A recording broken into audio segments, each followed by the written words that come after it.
Hey, what's up, everybody? How's it going?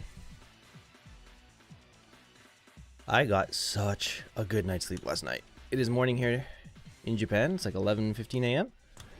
I got a really good sleep last night. I feel good. As good as I am going to feel in the morning. I am not a morning person whatsoever. As you all probably know by now, I despise mornings. I'm on like my third cup of coffee already. Am I playing Street Fighter 5 after seeing all the clips on X? Not really. I never really played Street Fighter 5, and to be honest, I never really liked that game. It was... I don't know. Like, if you like Street Fighter 5, do you think it's cool? That's great, but I never really had much love for it myself.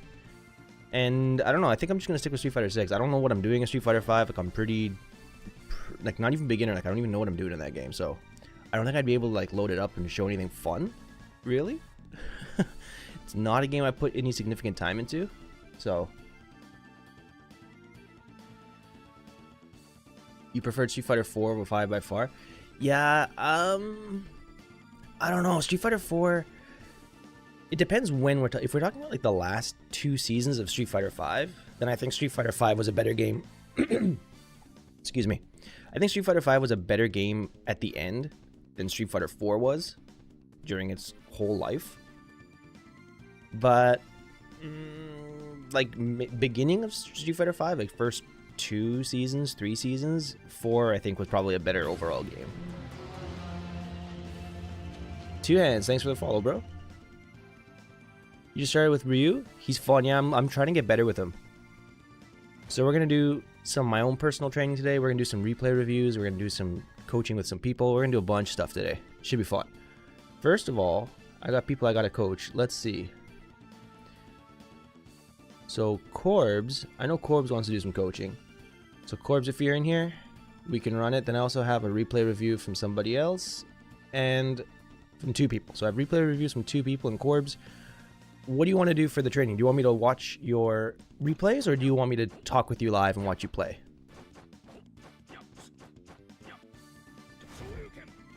Your call.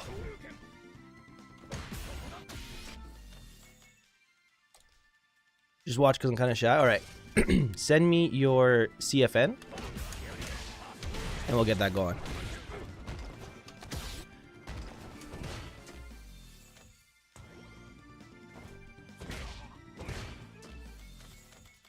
Something's weird with my sound settings, though.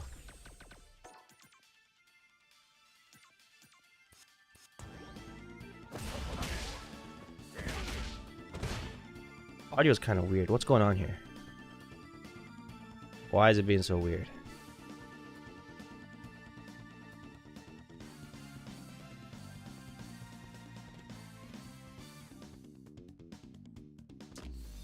You're a master player in Battle Hub? It's pretty cool. Just started again after a year. Videos are a big help. Great. Happy to hear that.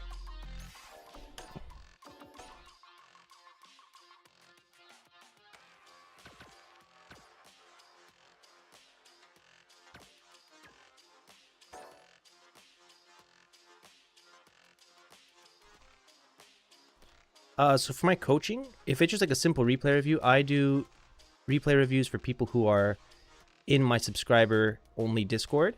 And that means either they're a subscriber on Twitch or they're a YouTube member. Otherwise, if not, I can send you the link to sign up for reviews and it would be right here. Give me 1 sec, guys. Let me load that up.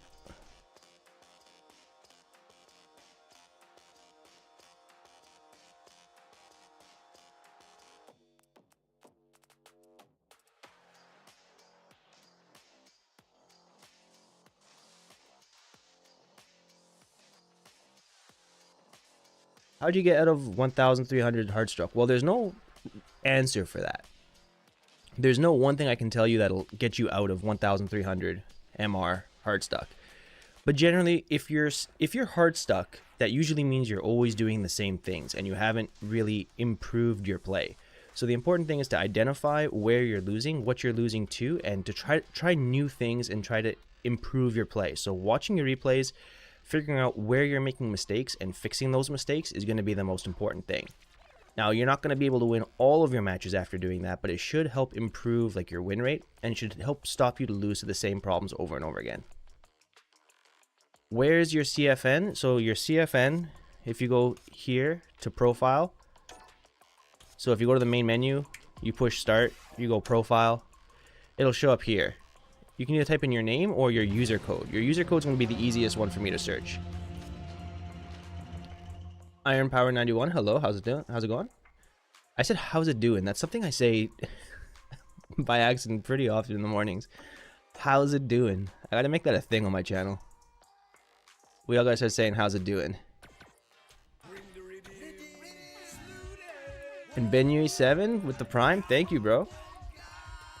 And since you subscribed, don't forget, you can get into the subscriber-only Discord. So if you want that, let me know, and I'll send you a link through a whisper on Twitch. Doing mighty fine, fantastic. Sup, Taco? Yeah, watching replays can be hard because but I mean, if you don't start, it's never gonna get better. It's very important. Sent on Discord. Can we pull that up? Riz, yeah, man. Okay, let's get this user code.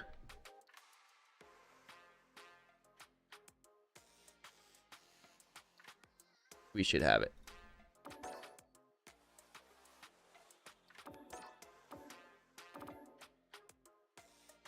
Hey, when you say good thanks when someone says hello, hello, good thanks. I'm guilty of that too. Probably better than how's it doing. Alright, so we got Corbs. Corbs lives in Canada. Don't worry, no one's gonna laugh. We don't really laugh. So you play Ken. And you beat this Ryu. So let's watch a win. Alright, let's watch the first one. And let's see how you did here.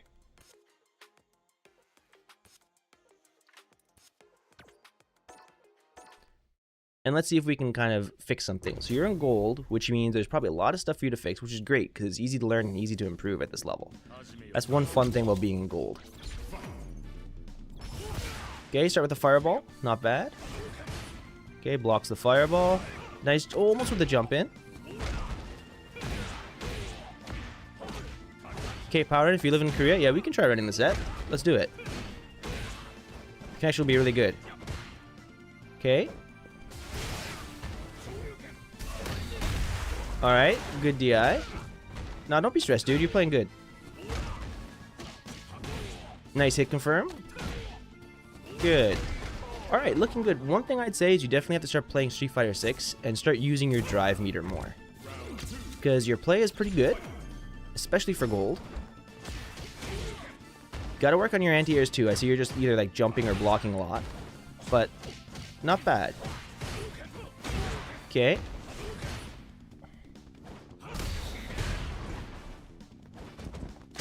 Alright, nice throw break.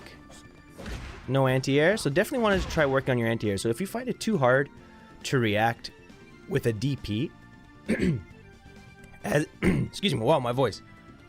If you find it too hard to react with an anti-air DP, at least try to get a crouching hard punch. It's better than just sitting there and blocking, and it's much easier to react. Alright. Almost got the combo, DI. There you go. Almost.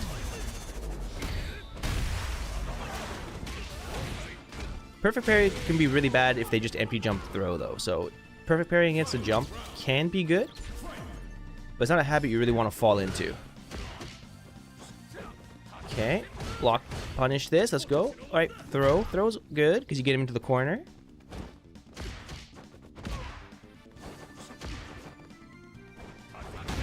Nice. You can convert off that. Nice reaction. Very, very good. Ah, this doesn't combo too much. You did too. Oh, it did. You really got the timing. Very nice. This is great for gold 3.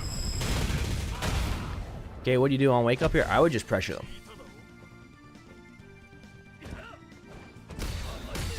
Oh, got lucky there. Okay, so here's what I want you to start doing. We're going to go over here. One thing that's going to be really easy for you to start fixing in your gameplay right away that I want to see you do is this. Every time you do a crouching medium kick, okay, here, or a throw, I want you to start to pressure, sorry, I want you to start to pressure your opponent with drive rush. So here you get a throw, right? Now, let's go back to this part here. Okay, you get the throw. What you should do in gold is always pressure your opponent once you knock them down. Don't worry about waking up, like your opponent doing a wake up shoryuken or something. Don't worry about that. I want you to start doing this. You knock them down, drive rush hard punch. All right, I want you to start doing that all the time in gold. It's gonna build good habits for later on. So I dropped the combo. Hold on. I want you to start doing this. Drive rush hard punch. It hits. And then you're going to keep up your pressure after that. If you want to do an easy combo, you can go like this. Or if you want to do a harder combo, you can go like this. And then just keep on pressuring them. And if you want to do the best combo, you can do something with a run cancel at the end. Get them to the corner. And you can get even more damage if you're willing to do run cancel stuff. Like this. Alright. And then if you notice they're blocking a lot after you do this, what you can do instead is you can just do a drive rush into throw. And that'll beat them doing that too. So I really want you to work that into your game. Then the next thing I want you to start doing is... Okay, good throw. You go somewhere, you go for a crouching... There. Every time you do a crouching medium kick, I see that you tried to input drive rush here, but you were holding the button. So you want to make sure that you let go of your direction inputs before you hit the parry. Alright, so you're going to go here. Every time you hit crouching medium kick, where is it?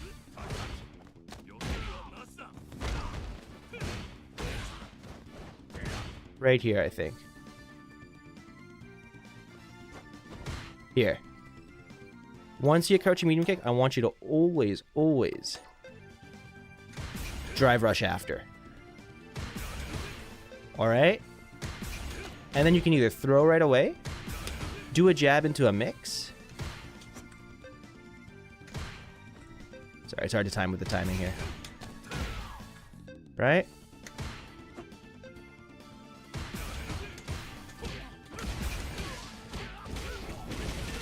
And just keep on going.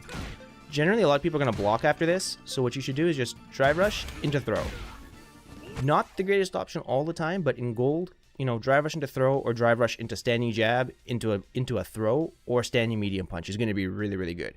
So for you, that's basically all I want you to start doing. I want you to start using your drive rush more. When you knock down your opponent, drive rush at them, standing hard punch, or drive rush at them, throw. It's a complete mix-up for them, at the gold level at least. And then when you do your crouching medium kick, make sure you're going back to neutral, then pushing the parry macro. Alright, that's going to help you. I don't want to give you too many things to work on all at once. If you do those two things, you're going to start playing a lot more solid at gold 3. So that's what I want you to work on. Okay, dude?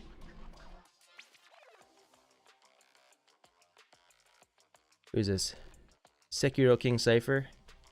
Got to plat 1 with Ken? Nice. If you got to plat 1 after not playing too much, you should be good. You can get to diamond pretty quick, I'm sure.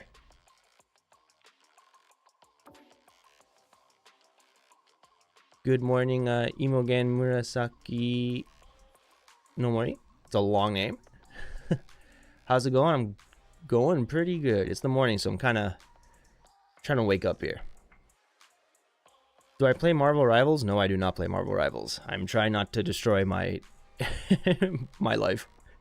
I will play that game way too much and end up doing nothing all day if I play that. Happy holidays. Do you use any SOCD shortcuts for your DP? Yes, I do. Yeah, I know exactly what he meant with the three frame input.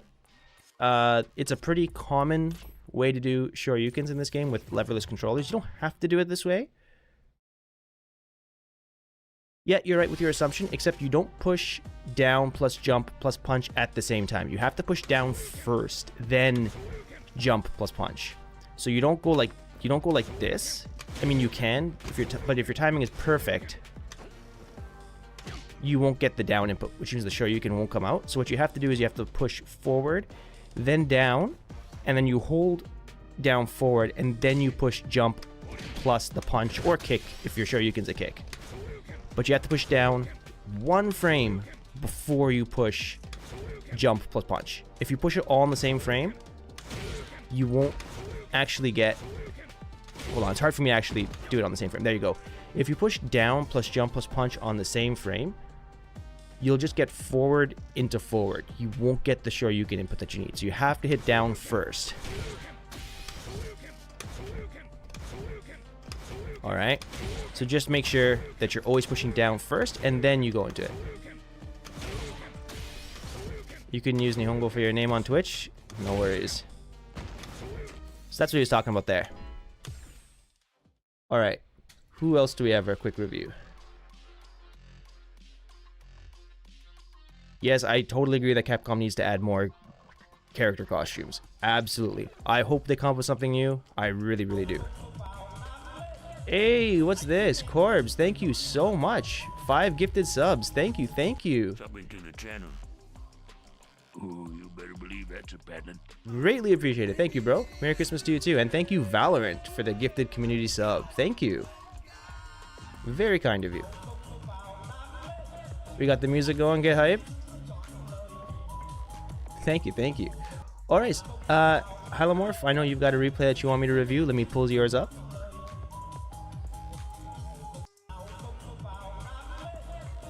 I gotta fix these alerts. They go ham. Okay, we got a replay review here from a viewer. Let's check this out. Copy.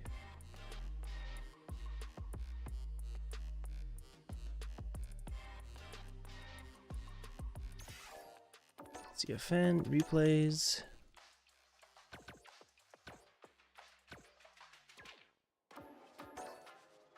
Hopefully I copy and paste this right. There we go. Alright, so Hylomorph is a Diamond 5 Cammy, which means probably trying to make the push for Master. I'm just shy of hitting Masters with Cam by only running into Smurfs. What do? Just gotta get better. There's no real answer to that, unfortunately. Wait, let's watch this. Let's watch this Cammy. See if we can help this Cammy player. Okay.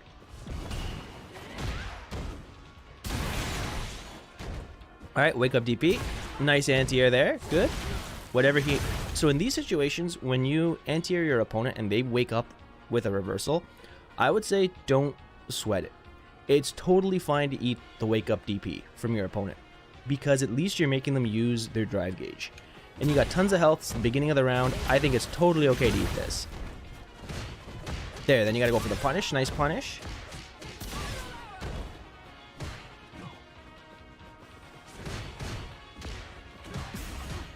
Okay, right here, what I would recommend in Diamond, I'm not a big fan of this.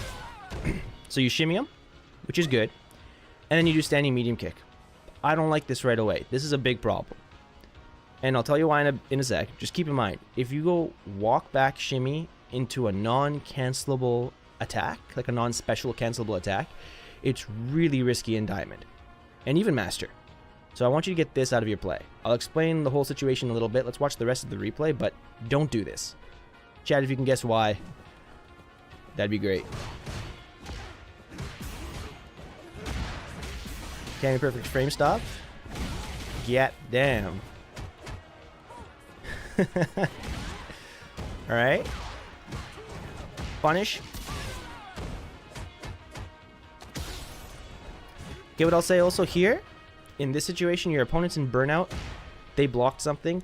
Good job punishing it, but this isn't a good punish. The reason why is because if you do a back throw, you can put them into the corner, continue your pressure, and they're in burnout, so you can hopefully get like a drive impact on them. So here, what I would have liked to have seen you do is punish this with a back throw instead. Yes, you get less damage, but you get way better screen positioning, and you can do so much from here. Then your opponent has to guess. Alright, so think about screen positioning and how to best punish your opponent, not just with damage, but in terms of like the whole situation, putting yourself into a good situation after to get the kill. Then here, you do jab stuff. I don't like this either. They're in burnout, right? Dash forward, crouching hard punch. Because here, there's no pressure really. Okay. Don't push buttons, he's plus there.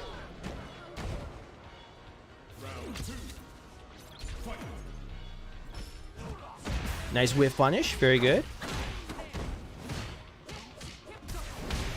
Okay, you got it. I missed the punish. It's okay. It was a high splat, so that's a little tricky. In those situations when you're not sure what to do, just do a DP. Just do heavy, like, cannon spike. Make life easy for yourself.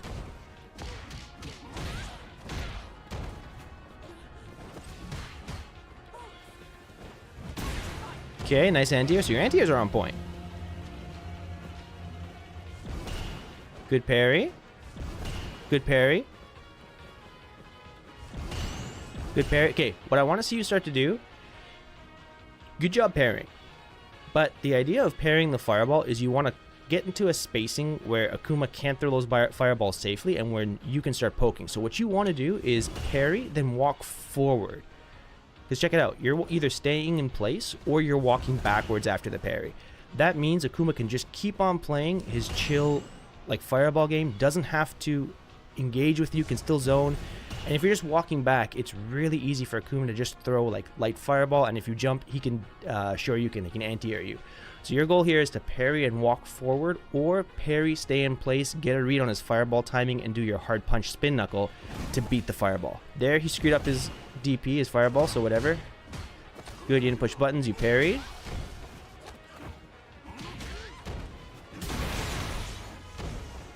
No, you don't have to perfect parry fireball drive rush at that spacing. Cammy's drive rush is one of the slower ones in the game. It's not that great.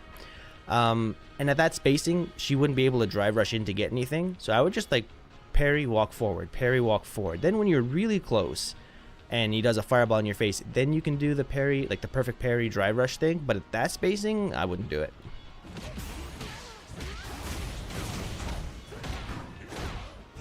Oh, he dropped his combo. Oh, you could have killed there if you spent the drive. And then you jump back. So a couple things here. Boom, boom, boom. You could have killed. Drive rush into your best drive rush combo. You could have gone into your regular combo or gone for a level 1 just to guarantee the win. That would have worked. And then here, I'm not sure why you jump back. So you can't jump this. So you were blocking here. So what you should have done, when you're holding back or down back on your opponent's wake up and you see this super, generally what you're supposed to do, as long as it's not a command grab. Oh, sorry, I did the wrong character. You're just supposed to hold parry. Because look what happens. You're scared of wake up command grab? Yeah, but you were holding back before, like, you were holding back when the super animation started. And this isn't a command grab, right? Only his Raging Demon is a command grab. So you could have just blocked this during the animation, then hold parry. The reason why you want to hold parry, look at your drive meter. If you just block, see how little drive meter you have left? You started at like 2.5-ish. Now you have like half a bar. But if you hold parry during this, now you have 3 and a bit. So now you can go for like a really good punish.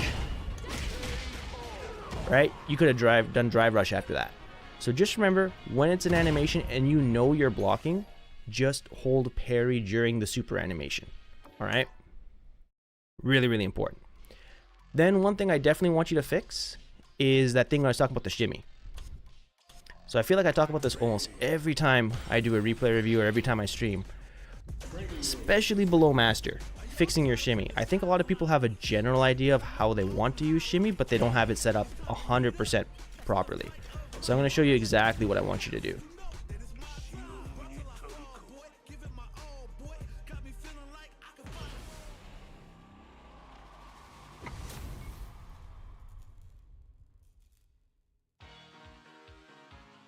Yeah, some characters are slow to shimmy, but we're not talking about some characters. We're talking about Cammy here. Yeah, Wake Up Demon would also be bad because you can jump that on reaction. Anyway, so what I want you to do is just set your opponent to, like, block after first hit. And then I just want you to record a really basic, something like this. Something in the spiral arrow. Okay? And then I want you to practice your shimmy. But what you did, you shimmied like this. Now the reason why I don't like that is because if you're going to walk back with this, what a lot of people will do, if they think you're going to shimmy, they're going to wake up with a crouching medium kick. Because that's going to catch you walking backwards. And then they'll do drive rush, and then you eat a combo. So let's see if I can record that to show you exactly what it would look like.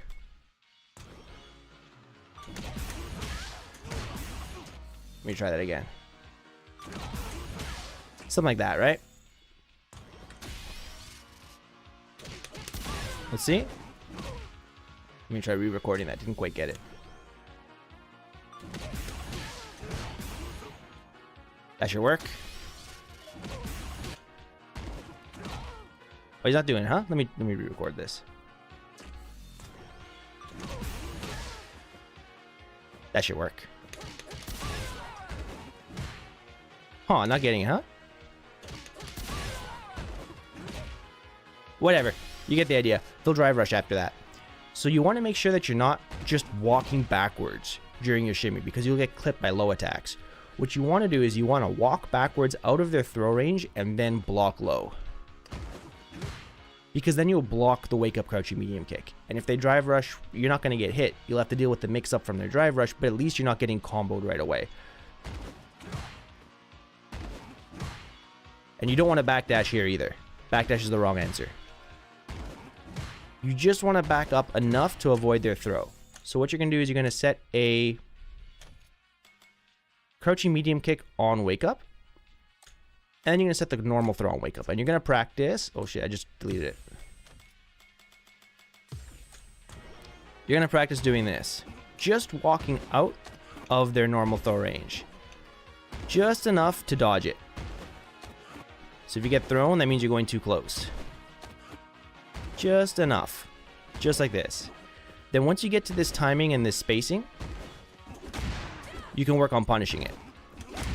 Right? And just like kind of looping this. Once you get used to that, you're going to turn this on. Sorry, you're going to turn this off, and you're going to turn the crouching medium kick on again. And you're going to use that same spacing. I just want you to make sure that you're not getting hit by this crouching medium kick. So you walk in, you walk out, and you hold back. What if they wake up with DP? Doesn't make a difference, because you should be holding backwards. That's why this is strong. It beats everything your opponent can do. They cannot hit you if you're shimmying like this. They can put you into a block mix with a button into drive reversal, drive rush, but they can't hit you.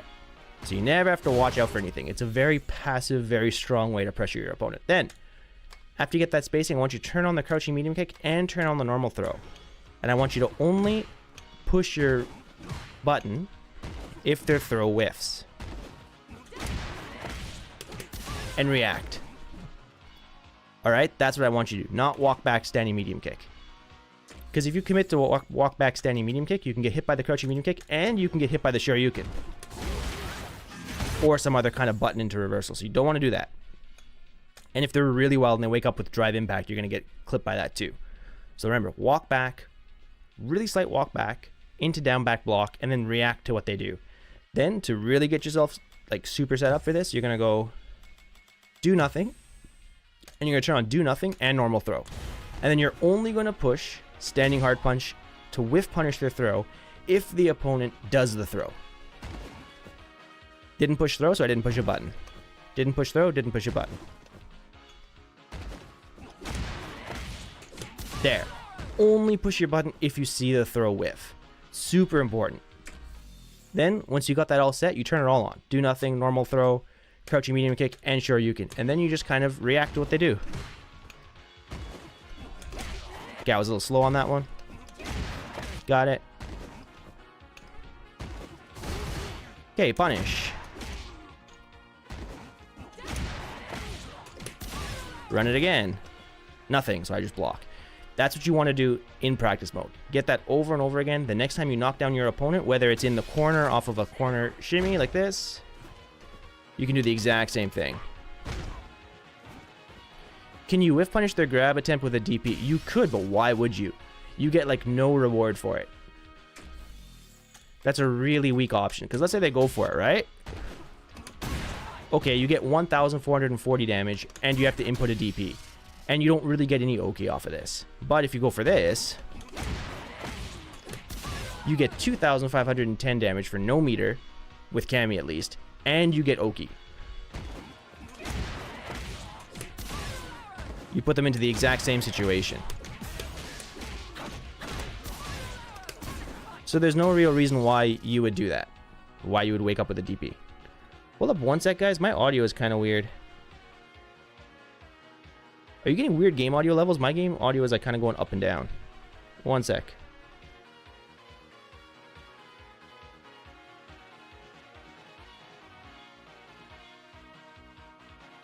It's fine for you? Yeah, hold on.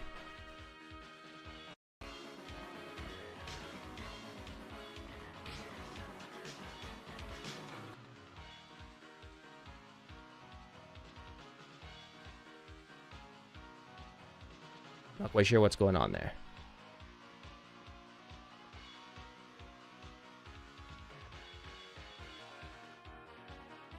Well, I'm just checking some settings here. Could be this causing issues. Not quite sure why. Whatever. I'm just gonna rock it. The audio is weird. If the audio is only weird for me but not for you, then it's okay.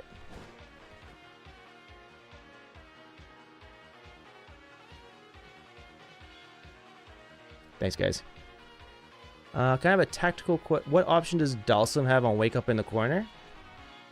Well, it's going to depend on how much meter he has. I think for that, you should go into training mode and try to figure out what Dalsum's options are. It'll help you learn about the character instead of me just answering. Crazy how I haven't reached 100k subs yet. Gave lots of useful information. Thank you, dude. It'll come one day. It'll come. I have a tactical question regarding shimmy, and it's when to start using it. Because you place a match today and my opponent just never wake up throw. Alright, so that's a good question actually. When to start shimmying. So, the thing about shimmy is it doesn't always beat everybody. Of course, doing shimmy is going to beat people doing delayed throw. The good thing about shimmy is it's a very low committal, low risk option on your Oki. Like when you have good knockdown. So you want to make sure you're doing it in situations where you can pressure, right? So for example, if you do shimmy here, right? Like you can't shimmy here. You're too far away. You want to make sure you're shimmying in situations where you're at frame advantage and you can like meaty your opponent on wake up, either with a meaty attack or a meaty throw. That's when it's useful because you're forcing your opponent to make a defensive choice. Right? Either wake up with throw, wake up with delayed throw, wake up with jump, wake up with reversal, or just sit there and block. Right? That's what you want to do. That's when you want to use it. Like, for the idea. Then the reason why shimmy is so good in this game is because it doesn't really directly lose to anything. The only counterplay to shimmy is your opponent waking up with, like I said, crouching medium kick drive rush.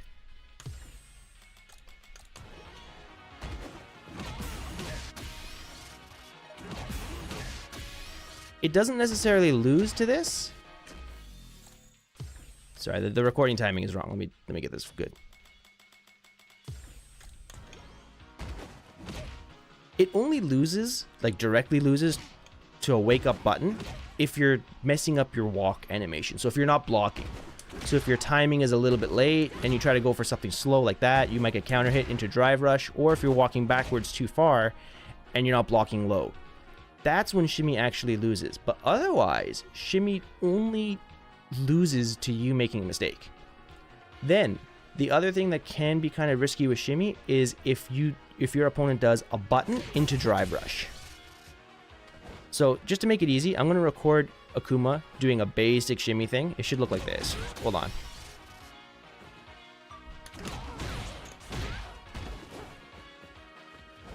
It should look like this.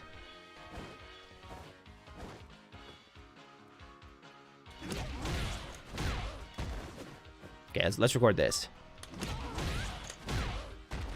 Ah, sorry, I forgot to dash. Okay, so if your opponent does this, so there, you don't, in that situation, the shimmy isn't losing to wake up button, but you have to block, and then you're in a mix up, right? So you might eat something like this, because your opponent can technically steal their turn back by doing button into drive rush and then put you into a mix-up situation. So that's what shimmy loses to, people pushing buttons into drive rush. But in that situation, as long as you're blocking properly and you're blocking low, you won't get hit. So it doesn't necessarily lose, right? you're still not taking damage, and your opponent has to spend 3 bars of drive to steal their turn back. So you get put up into a mixed situation like this. So if you block like this, there, Cammy's +2, so she can either do an immediate throw, she can do a frame trap, right?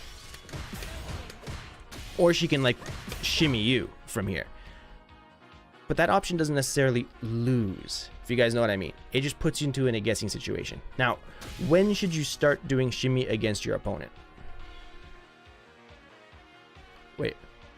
How does shimmy work if you're in burnout? You lose frames? Well, you don't lose frames. No, it's just that everything you block, the frame data changes on block. But no, you don't lose frames. Then to answer your question about when you should start to use shimmy, I would say do shimmy the first time you knock down your opponent. Now, why would you do it the first time you knock down your opponent? The reason why I think you should always shimmy the first time you knock down your opponent is because it's going to give you the most information about your opponent and what they tend to do on knockdown than any other option. And I'll show you why. Let's say I'm fighting this Akuma player for the first time. I've never fought this player in my life before. It doesn't matter if it's online, offline, with some of your friends, at a local, at a big tournament, Evo, doesn't matter. You're fighting this opponent for the first time, and you want to figure out, what does my opponent do on defense? What do they default to? The reason why shimmy is so good is because, let me show you this. Let me do that again. If you just go for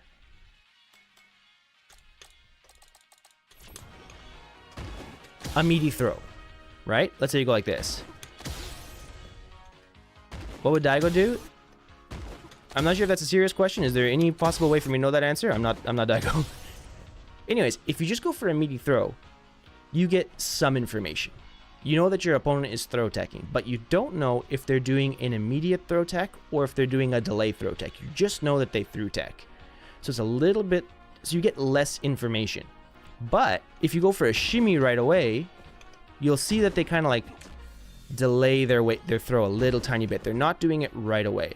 So that'll give you an idea that they're doing a delayed throw tech. Or if they wake up with a delayed light punch, right?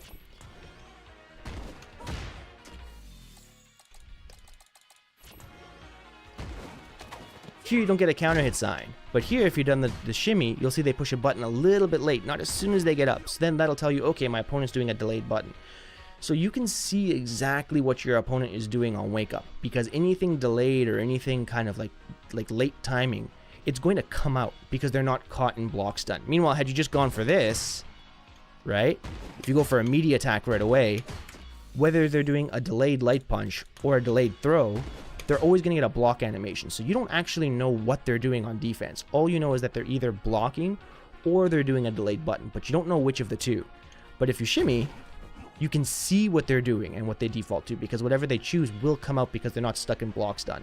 And that's why I think round one, like match one, round one, first knockdown, going for a shimmy is a good idea, because it's going to tell you what your opponent likes to default to on defense in the first exchange. And everybody has patterns. And you want to try to use that first round to download your opponent as much as you possibly can.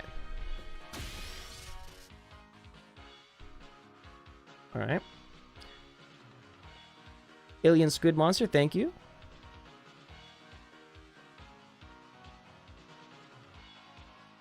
What are inputs for instant air kicks like that on this kind of controller? I have a video on it, but what I like to do is I like to use the standing Hadoken method.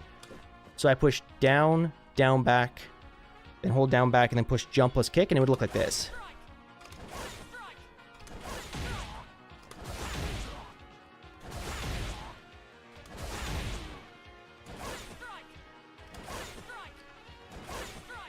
What's your best option if the opponent knocks you down? Is jab safer than tech? No, jab is not safer than tech. Well, it depends, but there is no like best answer. If you want the answer that's going to get you, that's going to give you the most safety with the least risk, yeah, just blocking has the least risk, because eating a throw is only 1,200 damage. So if you just block and you take the throw, it's not the worst thing in the world. If you do a throw tech, you open yourself up to getting punish countered on a shimmy. If you do parry, you open yourself up to getting punish countered with a throw option, but the reward is higher than just blocking. So it really depends on how much health you have, how risky you want to play, right? There is no right answer. You'll watch some people who play very conservatively on defense and don't take much risk and just block. And then you'll see some players who go absolutely ham and just do like wake up DP all the time. And sometimes they win, sometimes they lose. And that goes for both types of players. There's no right or wrong answer. And like, of course, you asked Mena. Mena said just block. And that works for him. But there is no answer on what to do on defense, right? It all becomes a personal choice. Even Daigo sometimes goes ham. Daigo doesn't sometimes go ham. Daigo usually goes ham. Daigo's pretty wild sometimes. But yeah, it depends. It really depends. But blocking is a better way not to get yourself blown up real quick. Right? It really limits what your opponent can do on offense. It just means all they can open you up with is either a throw or an overhead. Now, just blocking is good advice if you have good reactions to overhead. But if your reactions suck, that means your opponents can do like this kind of stuff. Whoops. Like this kind of stuff, and you're gonna get messed up. Right? So that's the issue with just blocking. If your reactions suck, you get opened up by overheads. Morning, dude. So you notice I have finger sleeves. Some professional players in Japan use them as well. I gotta make a video on this. You know what? You know what, guys? Let me cut a video because I can make this into a short. Because I get this question all the time, and I don't mind answering it, but I just want to set this for now. Let me get this over with. Don't worry, dude. I'm not upset that you asked. I'm more upset that I haven't made a video on this. Alright, so I get a lot of questions about, Chris, what are these things on your finger? Why do you have frostbite on your hand? It's not frostbite. These are finger sleeves. I bought these from a dollar store here in Japan. So I live in Japan. We have Daiso, Seria, a bunch of dollar stores. And I use this a lot because I saw a lot of Japanese pro players start to use these finger sleeves. And basically what they do is they make inputs, like slide inputs, much easier to do. It basically feels like I'm kind of rubbing my finger on ice. It's super smooth. There's like very little friction. And just so you know, I have Punk Workshop keycaps on my controller, and they are also very smooth. Even without these on your fingers, it's very easy to do slide inputs. But for me, my fingers tend to get a little bit sweaty sometimes when I play, so it makes slide inputs difficult. And I think there are some characters in this game that are really well suited to slide inputs, and my main character, Guile, is one of them. So doing his level 1 or level 3 super, of course you have to charge, you have to go back, forward, neutral, back, forward. For me, in a match, I find it difficult to always get that neutral input. So instead of doing forward, back, forward, I slide, and it would look like this. And I just use one finger for that. So I'm going to hold down back here, and I just take my finger and I slide it like this. And that gives me the input that I need. You don't need to go to neutral here, because even without the neutral input, you'll still get the level 1 super. So I love sliding for those kind of things. And in a target combo like this, that's what it'll look like. And I find this very effective, very consistent. And it works on either side. That's the level 1. And that's the level 3. So that's why I have these finger sleeves on my finger. I know they sell them like internationally on Amazon, but they'll cost a little bit more money. But if you live somewhere in like California, or if you're like me in Asia and there's a dollar store, pick these up. They're literally like $1. Super cheap, super easy to use, and it's so very good. So I love them for slide inputs, and that's what I use them for.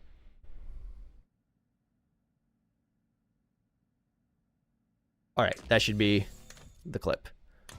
Also, I'll run this too. If you play a character with, where is it?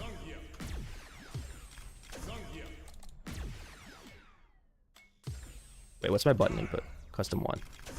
Custom 1. Okay, we're good. Can you use a full glove instead of finger ones? You can, but like these... So these finger sleeves aren't just like regular finger sleeves. They're meant for like cell phones, like smartphone, mobile games. And they're very smooth. So if you just use regular gloves, it might be a little weird and you might lose sensation. But with these sleeves, I can still feel the buttons and I don't lose sensation. And my hand doesn't get hot because, you know, I'm not wearing a glove. That's why I like this. So these finger sleeves also help for slide motions if you play command grab characters like Zangief. So the typical input for a command grab would be like a 270 motion, so like back into up forward. But I don't like doing this. I just like going from forward to back and then jump plus punch. And by using the slide, I can do walk forward command grab really fast and really easily.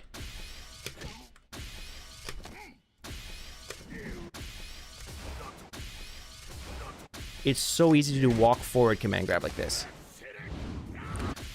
Then if you're really, really cracked out, you can even do standing 720s like this. I haven't practiced this at all. I've done this like once on stream. Let's see if I can pull it off.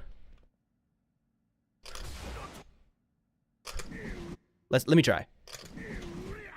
Let's see if I can just... Hold on. Let me learn the input first. It's punches, right? There we go. So...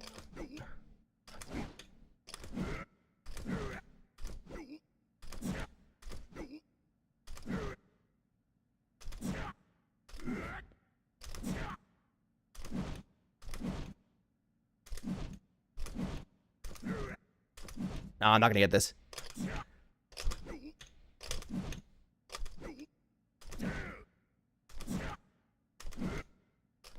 It's like this, then like this. No, I'm not gonna get it. I tried to do the level 3, but I haven't practiced at all.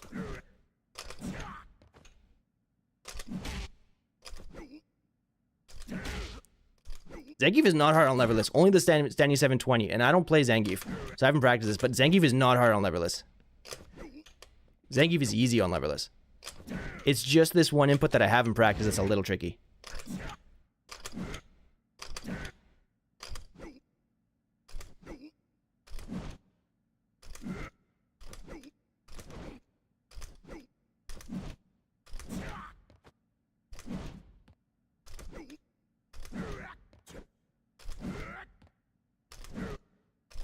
Nah, you know what?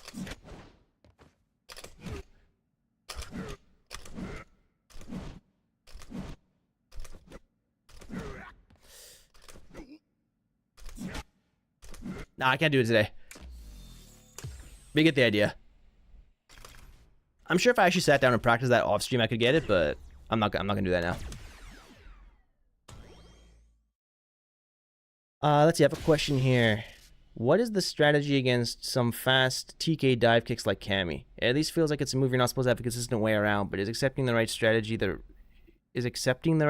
here? No, so against dive kick, I mean, there are always things you can do. So yeah, you're right. It is hard to play against, and you're not really supposed to react to it all the time, especially in a game like this where there are so many like neutral checks that you have to watch out for.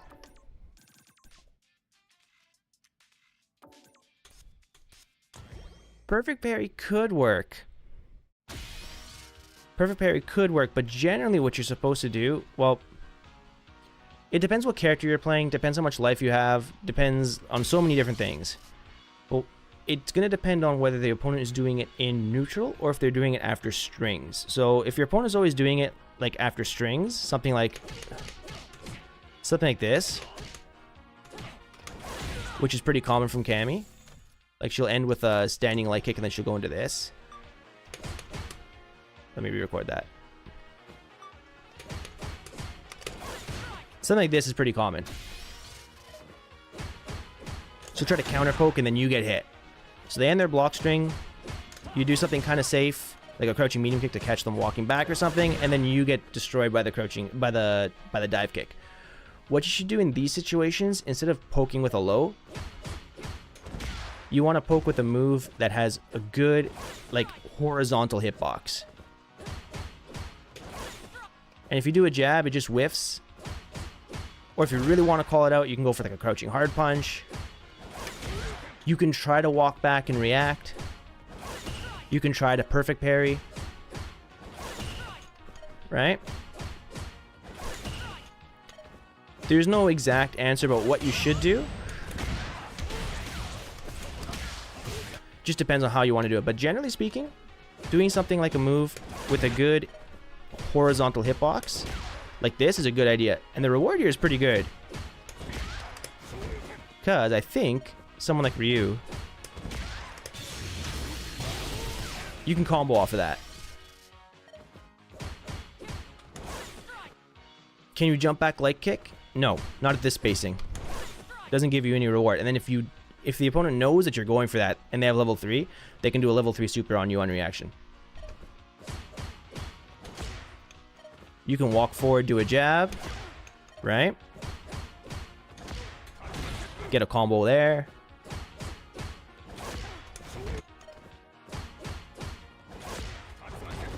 That doesn't really work, but...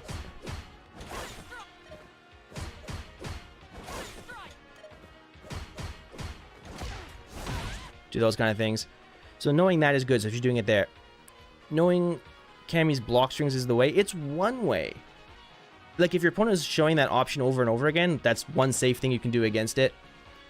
You can also just buffer a DP, and then at this range, you buffer it, and then if you see your jump, you just let it go, because that hard DP will beat a regular jump or a dive kick jump.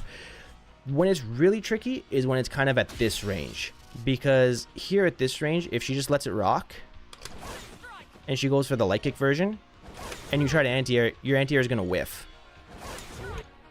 And then it gets super tricky when they start to do like this kind of stuff. Alright, so that's 1. This is 2. I'm turning them both on. So there, I think she's going to do a full jump, and it whiffs. Then at this distance, if she does a full jump, I can react with a DP. But at this distance, if she goes for the light kick, then I whiff, even if I go for the hard version. And then I'm going to die after that, because she's going to whiff punish it. So there's no exact answer about what you should do. It just depends on your risk reward. So I would say against Cammy, if you have like a DP, I wouldn't even worry about anti-airing from this range, unless you do the anti-air super, super late. Like...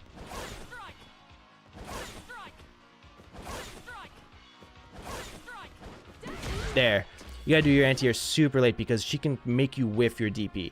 Any character that can change their air trajectory from a jump is really hard to anti-air in this game. Like Bison, Akuma, Cammy, even Jamie with his dive kick can fuck you up like that. Jury too. So you have to change your anti-air approach. But yeah, sometimes you might just let her let her go for the dive kick, give up your anti-air there, and then focus on doing other things in neutral. Just kind of like bum rushing her with drive rush during her recovery. Right?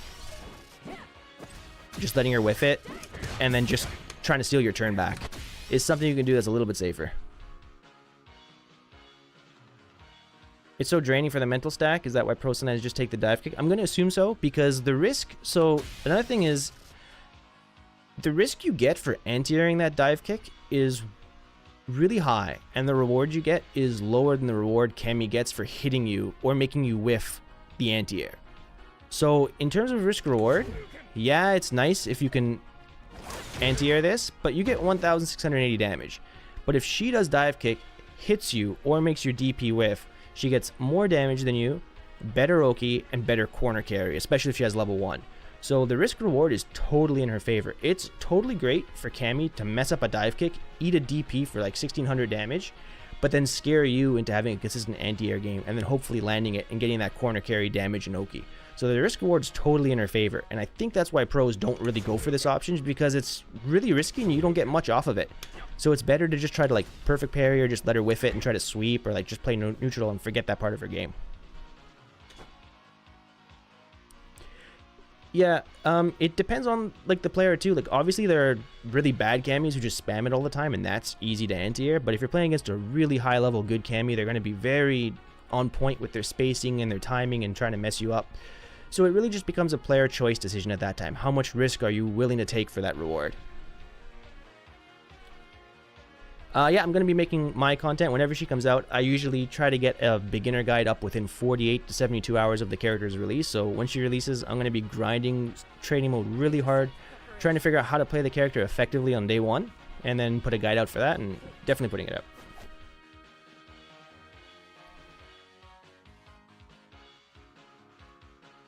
No worries, dude. Yeah, like I said, there's no real answer. All right, let's see. We got one more person I said I was going to do a review for. Let me do this one here. Then, after this review, I'm going to take a quick break. Then I'll actually play the game. And I got something fun I want to try for today's stream.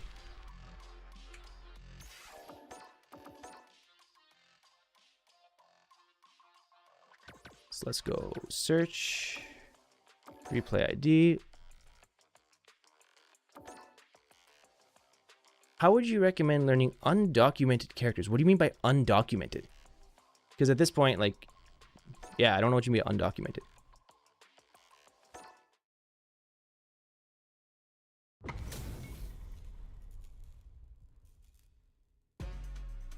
unpopular. Okay, so we're watching Iron Power, who's the level 2 Cammy. Diamond 2 Cammy, sorry.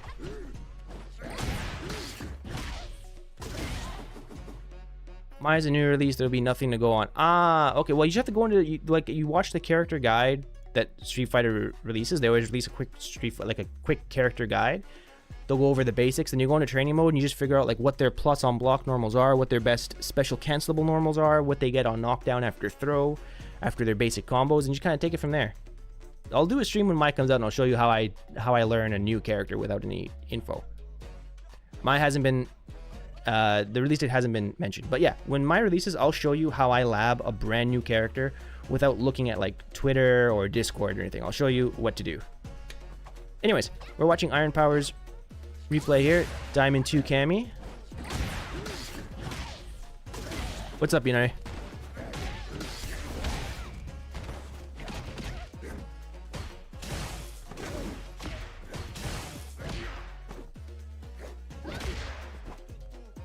Also, I just figured out why I was having audio issues. The headphone jack wasn't plugged all the way into my computer. I'm a scrub. Alright, there we go. Alright.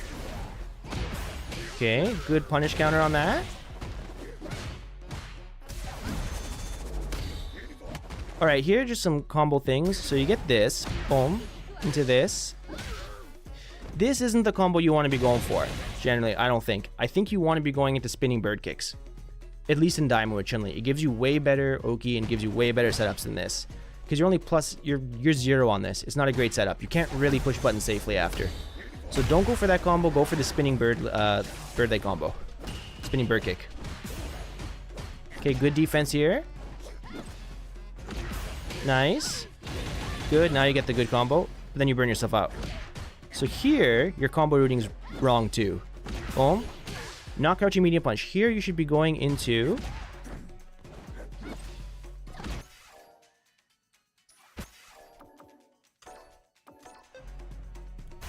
standing medium punch into back hard punch.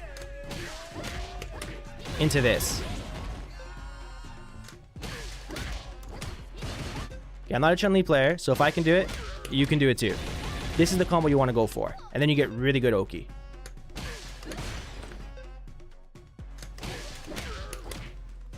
Alright. Let me see if I can get this. Okay, whatever. I'm dropping it now, but this is what you want to go for. And then you can do wake up pressure like that. So make sure you lab that combo. It's going to be really important. Also, Chef Boyard Death. That's a sick name. When I eat Chef Boyardee, that's what I feel like, Death. Thank you for the tier 1. And then, yeah, here, this is just like an issue from you. You weren't really paying attention to your drive. So make sure when you're getting your knockdown after you do the drive rush, during this kind of stuff, during animations, quickly look at the top of the screen, check how much health and how much drive meter you and your opponent have, then look at the bottom real quick to see your super. Make sure you're aware of how much drive meter you have. That's a really, really common thing to do. There you unfortunately put yourself out. Then Chun-Li, in this game, in every game really, but especially 6, she's got one of the floatiest jumps in the game. Faster than Dalsim's, but I think hers is the floatiest. So in Diamond, I don't think you ever need to jump with Chun-Li. Unless you're trying to avoid a command grab with a command grab character. Otherwise, don't jump with this character. It's a really bad habit. And it's totally not worth it with her. Work on your hit confirms. You could have killed there. You could have gone into something better. Let's check this. So a common issue I see from a lot of like Diamond players is they'll go from lights into mediums. But in this game, except for some very, very specific, like character specific things like can or whatever, you can't go from lights into mediums on regular hit. So you're trying to do a 3-hit confirm here. This never works. In no circumstance will crouching light kick, crouching light punch, crouching medium punch combo. So what you should have done here, if you're really on point, is either cancel into lightning legs or cancel into your level 1. But I wouldn't have gone for the level 1 because it wouldn't have killed. So just remember, don't go into mediums that don't combo, okay? Because that wouldn't have worked no matter what. So work on your 2-hit confirms, because if your 2-hit confirms were on point, you could have converted off of this. You wouldn't have killed, but you could have converted. Bump, bump into either lightning legs or level 1.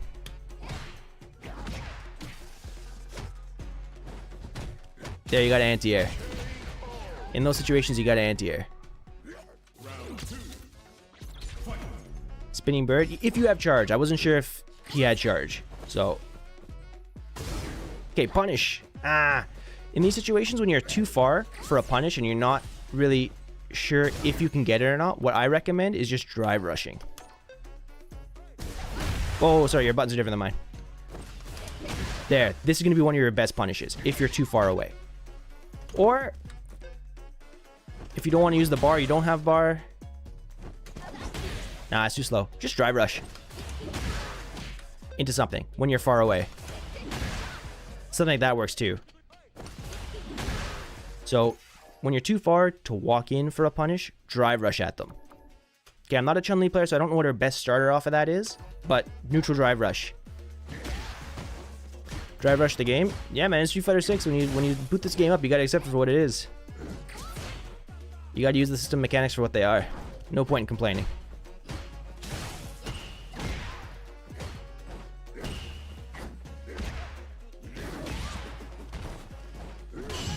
Nice, perfect parry. That was a problem though. So here,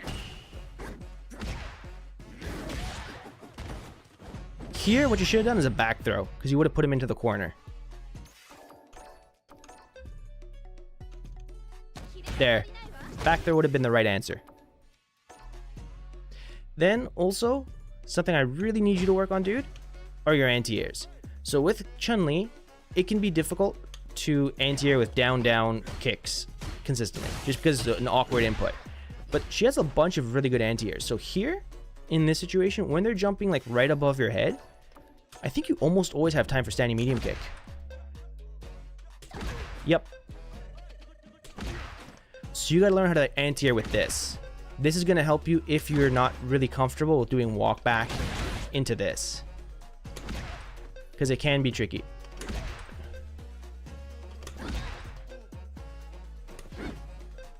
Standing medium kick is gonna be your friend here. Really important to get this. And also, Chef Boyer Death, thank you for the tier 1. Appreciate it, bro. I didn't say thanks. So yeah, getting this is really key if your reactions on this is not quite on point. Also, again, this is something I talk about really often on my stream. When you're walking backwards, don't autopilot your walk back. What a lot of people do is they'll walk backwards and they just kind of like turn their brain off and they lose the ability to whiff punish and to anti-air. So when you're walking back to get out of like crouching medium kick range, make sure you always have your eyes on your opponent and you try to watch for the jump. Okay. Cool. Nice parry. Again, the back throw would have been good. Just late on your combo there. Then, you need to work on your hit confirms and your block confirms. Here, this is good. But the issue with this is you're +5 outside of throw range. So what I want you to start practicing is hit confirming during this drive rush animation. So only totally cracked out players can actually hit confirm this forward or back medium punch into drive rush. So you don't need to worry about that part. Just autopilot the drive rush. But here, once you do this animation, you should be watching your opponent and notice that they blocked. If they blocked, what I would recommend here is a standing light punch from Chun-Li, because that's going to put her at +3. Now you might be thinking, why would I want to go for +3 when I can get +5 instead? Let me just get this drive rush input. It's here. Well, the reason is because even though you're +5, after this, you're not in throw range, so you don't get a real mix here. But if you do jab, you're +3 and in throw range. So I want you to block confirm this. Go for a jab.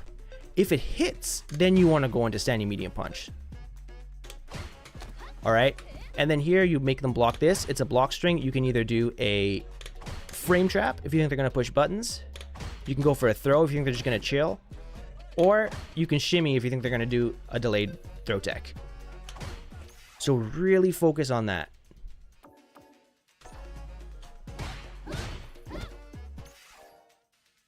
5 light punch is only +1. Really? Did I mess that up? I'll check that in training mode. Might be crouching light punch. I could have been wrong about that. Thanks, David. I think I had Ken frame data in my mind. Yeah, you're right. It is only +1. So you want to do crouching light punch. You're right. Crouching light punch.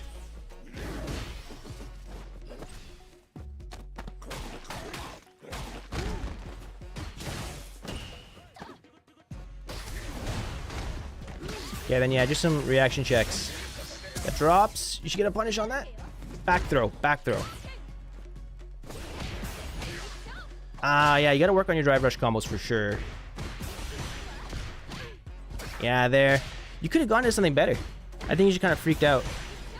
Bum bum. Into level 3 would have been good. So I think for you, dude, you definitely gotta work on your hit confirming.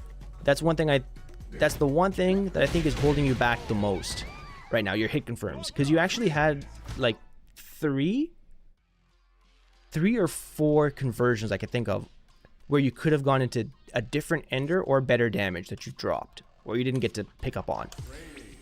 So for you, hit confirming is going to be the most important thing. And in case anybody's watching and you haven't seen my previous streams, how do you practice hit confirming? I'm going to show you right now. Pick any character you want. Pick your main character. Doesn't matter who you're fighting. And here's what you're going to do. This is Chris F certified hit confirm training. This is how you do it. If you've been just doing random guard all the time, then I don't think this is the best way. Oh shit. Corbs. Big. Who's this? More. Thank you, dude. Thank you. Really appreciate it. Wow. The GOAT with the big tier 1. Thank you, man, with all the subs. Also, guys, if you got any of those gifted subs, please don't forget to send me a whisper on Twitch, because I will send you a link to the subscriber-only Discord. But thank you, bro. Thank you, thank you. All right. So I don't like doing random block because a lot of the times with random block, the dummy will block your first hit. Let's see.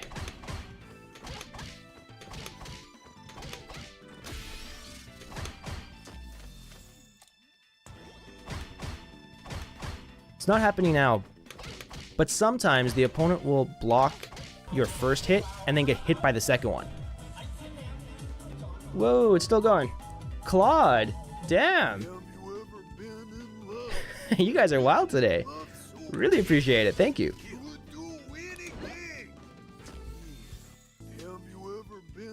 Is this the actual Valorant channel?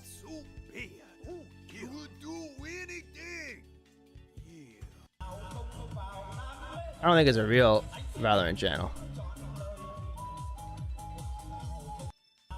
Wait, is this actually Valorant giving out gift subs? Is this the real Valorant channel? I'm so confused. Does Valorant follow Chris F guides? That's a promotion? Oh, okay. I was so confused. Promo, okay. That's why. Alright, so every 5 subs, Valorant gift 1 sub. Gotcha. Thank you. Then it makes sense. I was wondering who Valorant was. Anyway, so what I like to do for block reversal, I like to make a recording. And I set the recording trigger to on input. Then I hit slot 1. Then all I do is I just block for a couple of frames. Then I don't make it a replay. I go to reversal settings and I set slot 1 to my recording. This way, if you do jab, the second jab is always going to get blocked. You won't get some weird random block things where the second hit doesn't, where the first hit blocks and the second hit gets hit. That's going to make hit confirming really easier. Then all you got to do is just do like 2 buttons into your combo. Just practice doing 2 buttons and then stop if it's guarded.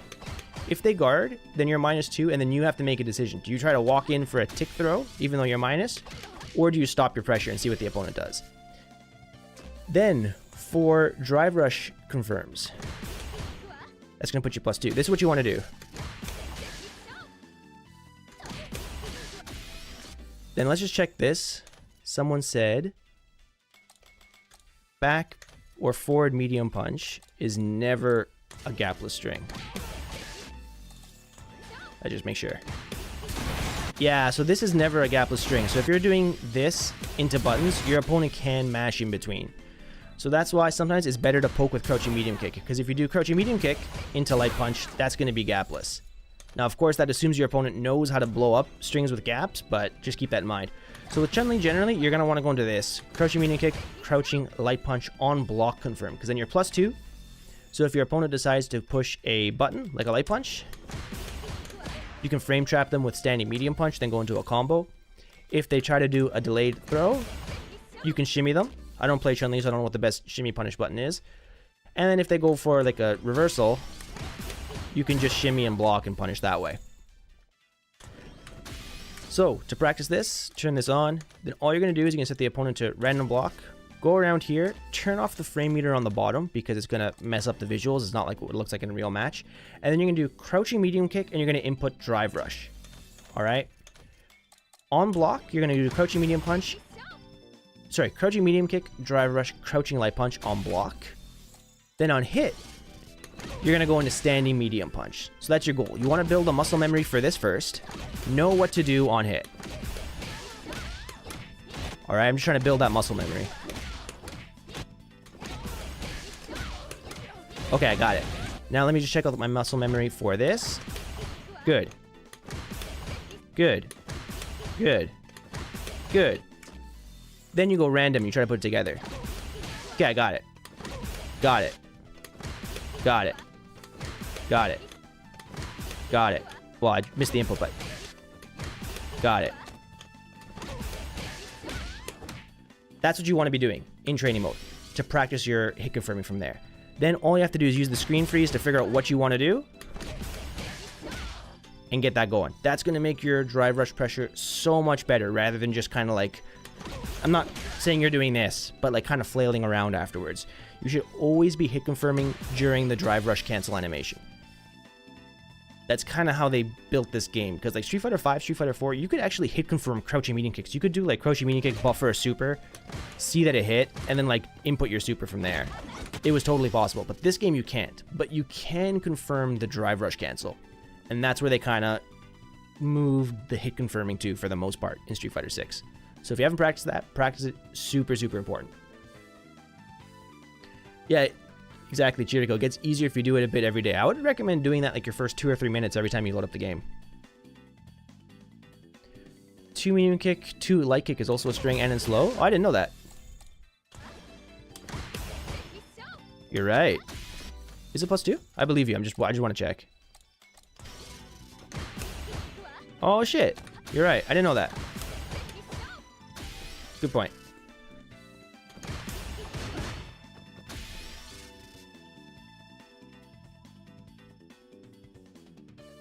So one of her true block strings, 2 light punch 2 times. Cool. I didn't know that. Like I said, I'm not a Chun-Li main. She's pretty technical, so.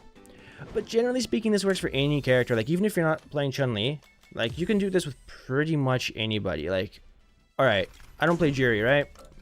If I load up Jury, let's say you're a Jury player, what would you do? You go here. Okay, that's +3. Okay, that's +2, so crouching light punch. And then you basically do the same thing. You hit confirm, crouching medium kick into something. If it's blocked, you do jab. If it hits, you do like standing medium punch or something. It basically works with every single character in this game. Same kind of idea. All right, guys, let me take a quick break. I've been sitting here for over an hour and 16 minutes, which means it's time to stretch these legs. You guys got any song requests?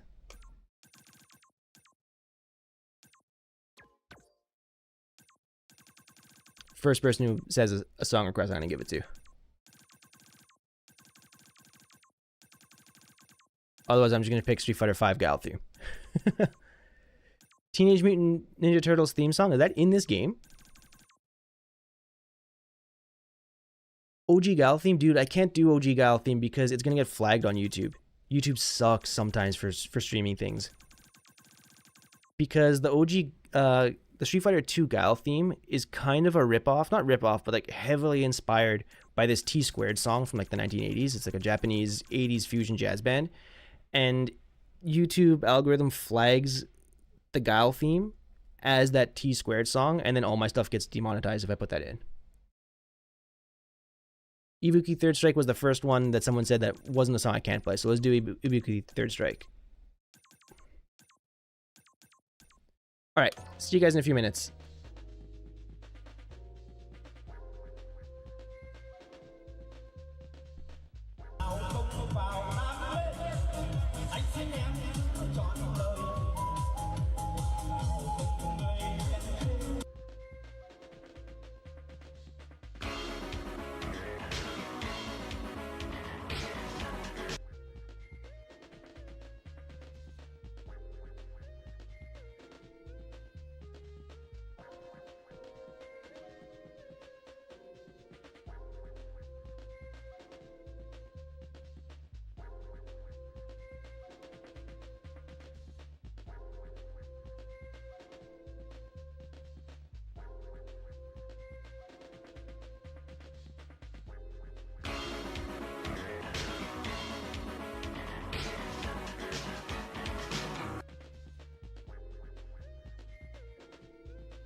Alright, I'm back. Thank you for letting me take that quick break. Got to stretch my legs. I made another coffee. I love my coffee.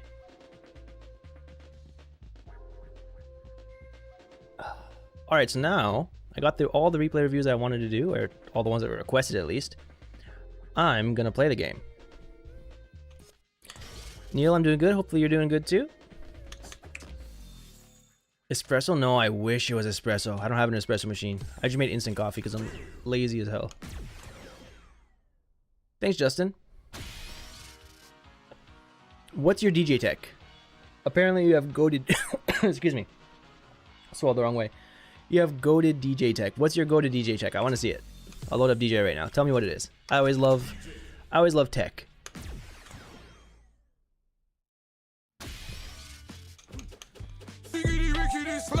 Oh shit.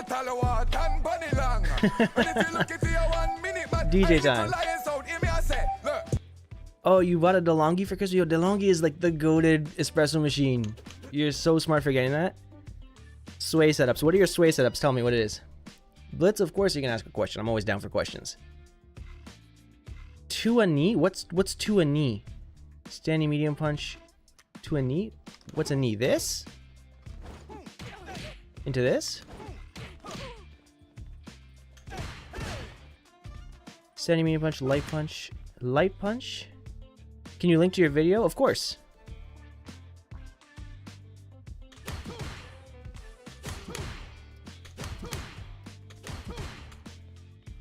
It's a block string. Like this.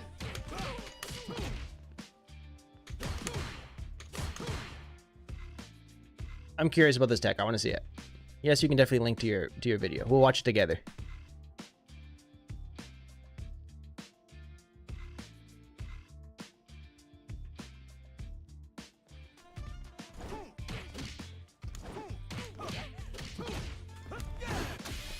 Sorry, I didn't expect it. No worries, dude. I got a sub while on break. Really? It didn't show up on my activity feed. Hold on. Who subbed during break? Also, Bojo Buffel, first time in chat. Hello. Who subscribed during break? It's not showing up on my alerts. Missed it. So whoever subbed, thank you so much. Was it on YouTube? Could have been on YouTube. Let me check. It's not showing up on my alerts. Chef Boyard subbed? I must have missed it. Well, whoever subbed is not showing up on my feed. Sorry about that, but thank you so much for the sub. Whoever you are. You can tell me in chat if it was you. Appreciate it. You linked it. I can't see it. For some reason, it's not letting links go. Let me do... No, you can't do links on YouTube chat. If you link it in Twitch chat, it'll work.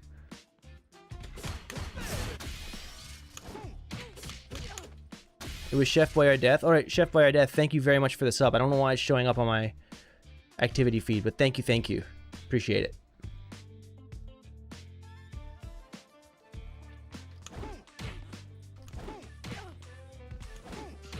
It's not showing up. Hold on, I got moderated for some reason.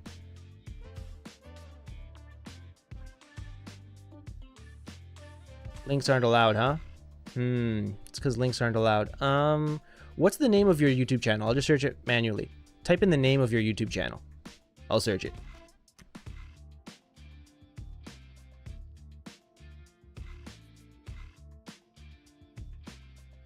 Links are always tricky business when I'm streaming.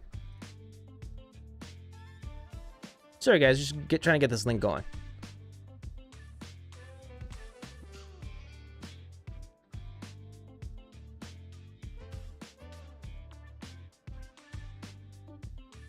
Is Justin Gordon?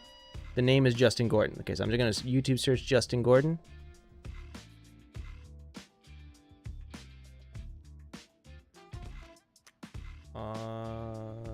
I'll type Justin Gordon DJ.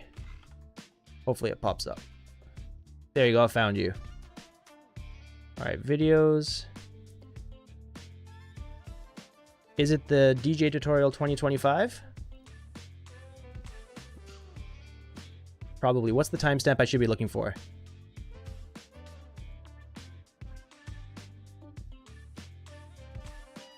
420. Yo, you put the best deck at 420. What a boss. Okay, let's skip ahead to 420. Let me load this up. Chris is always streaming now? That's what happens when I'm on break. Let's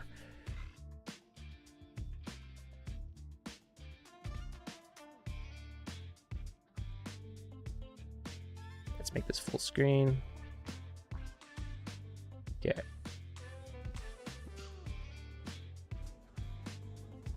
Ah, shit. Now we're Okay. going to talk about these sway setups. These are all different setups so that they try and take their turn back.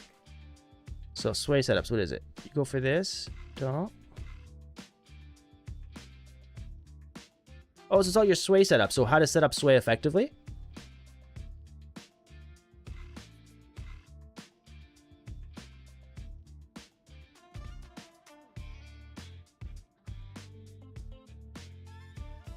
But the only issue I can see with this is if they find out that you're always doing sway after your target combo, they can probably beat you with like a reversal, right?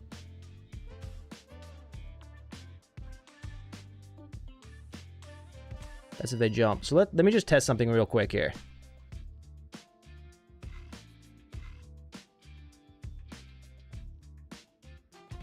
It's not risky against DI, but it could be risky against here. Let me go like this. I'm gonna go DJ here.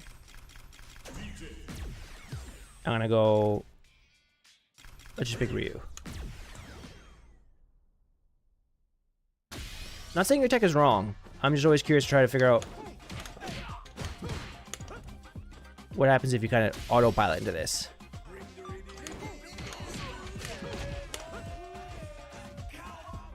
Minami, thank you for the sub. 4 months, damn.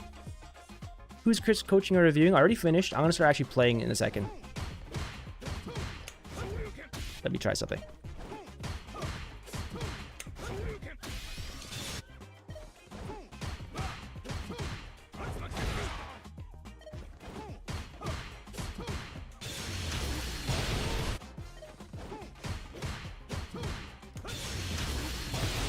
So I think I can beat it. If you have a read on it, you can beat with something like that. But otherwise, if your opponent doesn't catch on to that, then yeah, it's a strong option. It'll catch a bunch of things. That's the thing with setups. So setups are never like, how can I say? They're always great as long as you don't overuse them. You'll always catch people with new tech just to make sure that you don't overuse it and over-rely on it. But of course, it's going to come down to you as a player and how many layers you have to your tech and how many different reaction points you can create. But otherwise, yeah, it's cool tech. Thanks for showing it. I can't really link it in chat because links are disabled, but guys, if you're trying to learn DJ, you can check that out. Just search Justin Gordon on YouTube, type DJ at the end, and you'll find his video. It's his 2025 tutorial. Seems like it's pretty well made. Good stuff, dude. All right, I actually want to play this game. I've been streaming for an hour and a half. I haven't played at all. I want to play.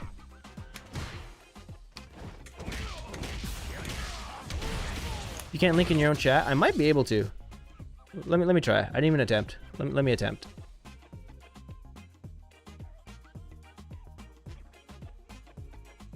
I can? Alright. I just linked it then.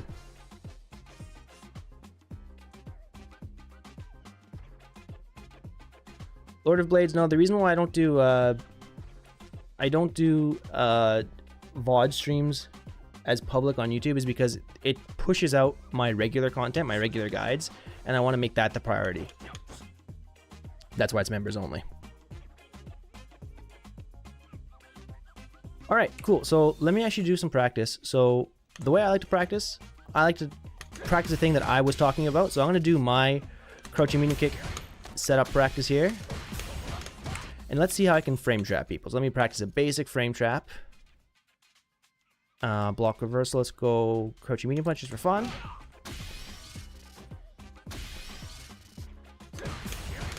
So if this hits, I'm +9, which means I can link into this, I think. Yep. Okay, let's practice this.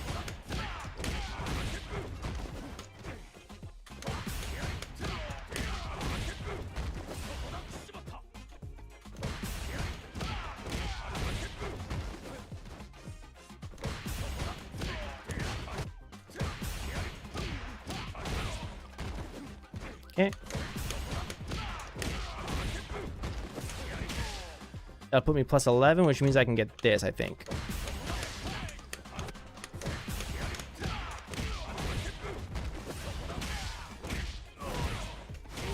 Alright, so when I play my matches, I'm going to try to land this as much as I can.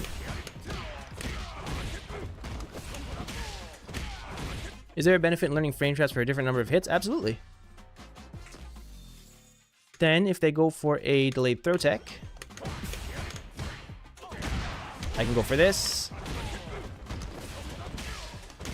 into the same thing.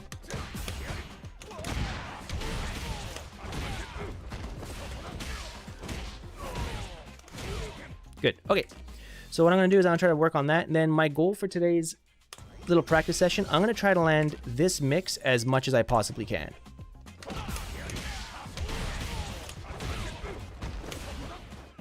And then I'm going to try to bait them into doing a reversal on wake up. Like this.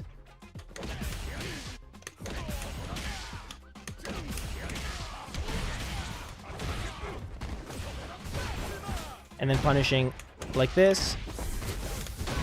And going like that. Then another thing I want to work on with my pressure is hit confirming this. And then also setting up this. Here's what I want to practice today. See if I can catch people with this kind of stuff. And see what they do after a single standing hard punch and see if I can kind of punish them afterwards. So let me go into my favorite thing, Battle Hub, and see if I can do it. Still enjoying the hot as a daily driver? This is my daily driver. This is not a hot. This is a ASI LVL ABC. Hot is not my daily driver. I think it's an absolutely fine controller, but it's not my daily driver. Now, unfortunately, it is just before 1 p.m. here in Japan, so we don't have a ton of people playing.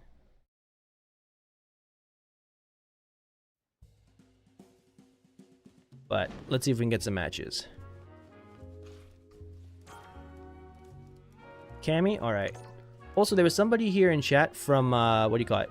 From Korea who wanted to get sets in, so I'm not sure if you're still here, but if you are, we can run it. How do I submit replays to you? I'm not accepting any more replays right now. Idom was here? Really? I missed Idom? Okay, Power Run? Dude, let's run it. Let me finish this. Let me do this set first, then we'll run it together.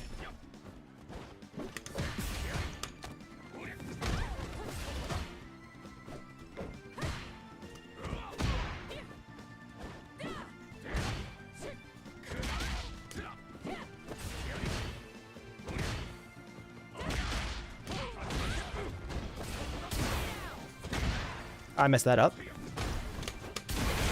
Okay, goes for the reversal. I don't care.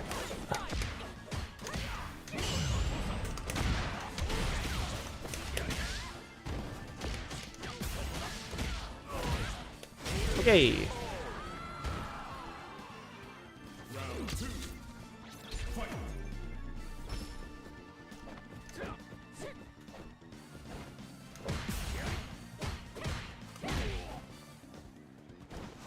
Bad fireball.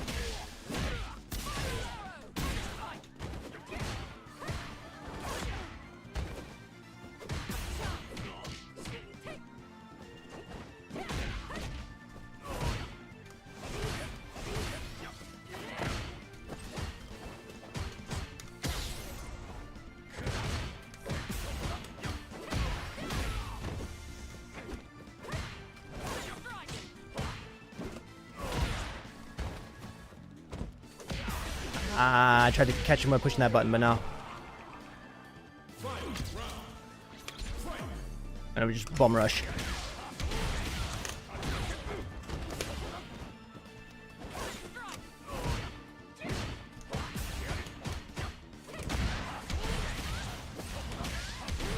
Just go for it, get my drive meter back.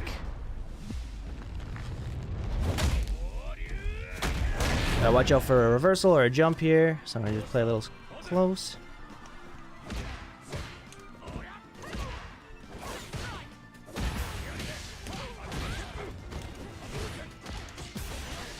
That's meaty. That's +3. Can't push there.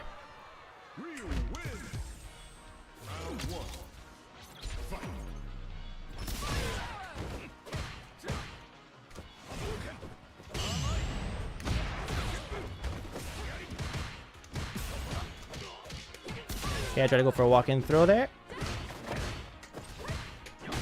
That's fine.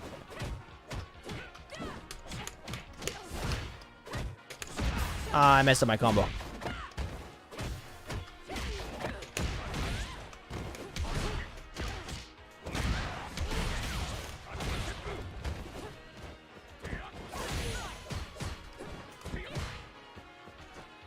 Gonna jump.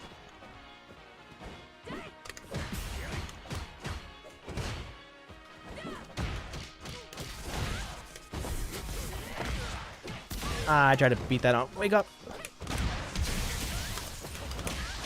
Got it. Gong the bongo, give me a second, okay? Ah, nice, waited. I looked at the chat for a second, I got hit by the overhead.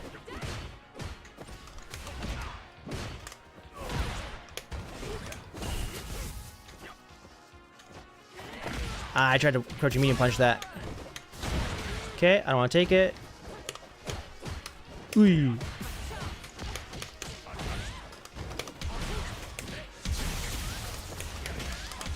That should work. Boom. Easy. Game audio slightly delayed. I'm gonna have to restart my audio thing.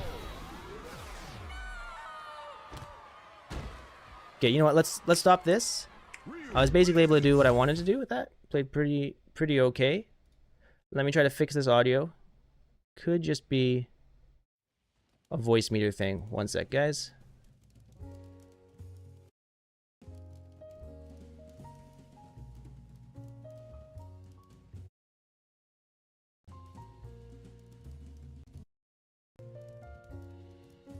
Did that fix the audio? Is everything better?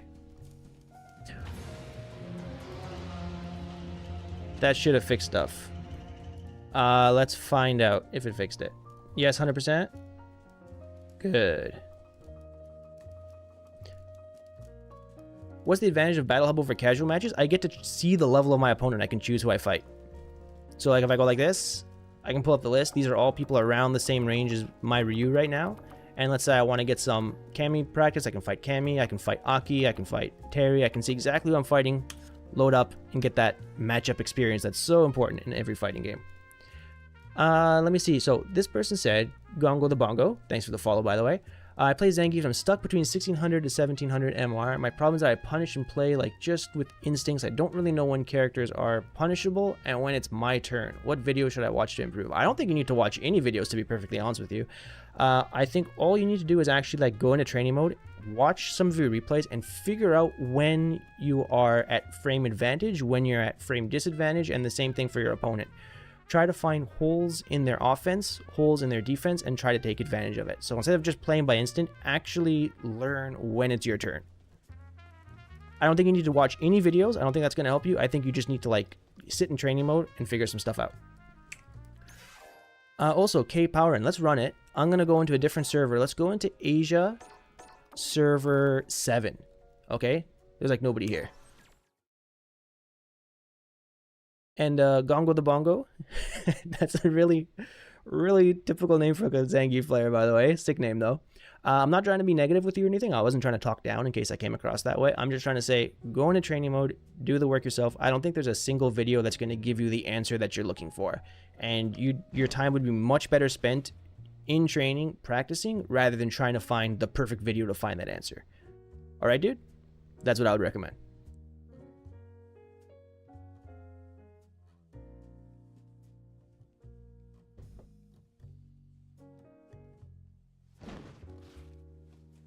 Alright, so, K-Power in. I'm not sure if you're here. I'm going to be standing around this cab. Once you get in here, we'll play the match. So, K-Power in. Is this you? Shanked? With the Sakura outfit?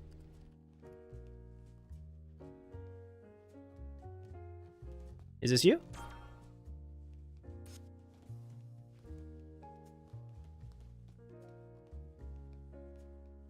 That's you? Alright, let's run it. Let's try this. I'm not quite sure if my sub character Ryu is going to be helpful, but let's just have fun. Let's do it. The connection should be good. Here comes a new challenger. Just get some good old practice in.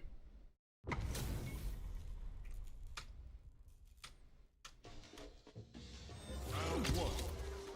Fight.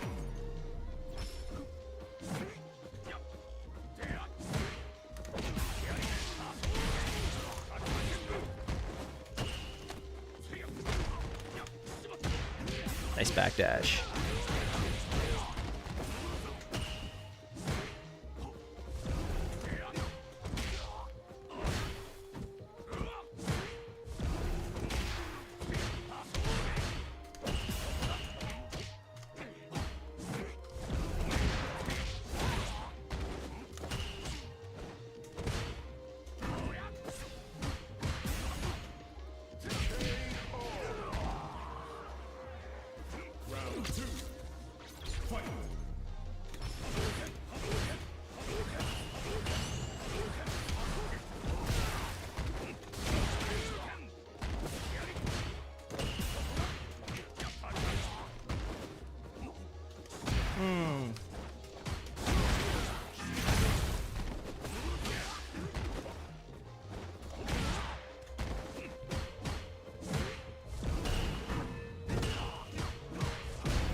Nice.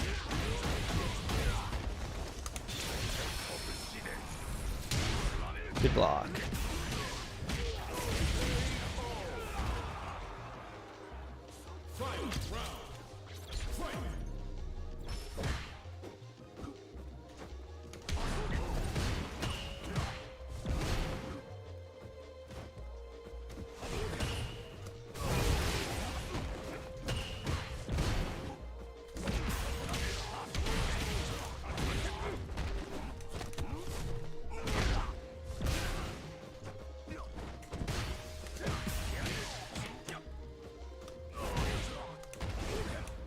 Oh no! Game crashed.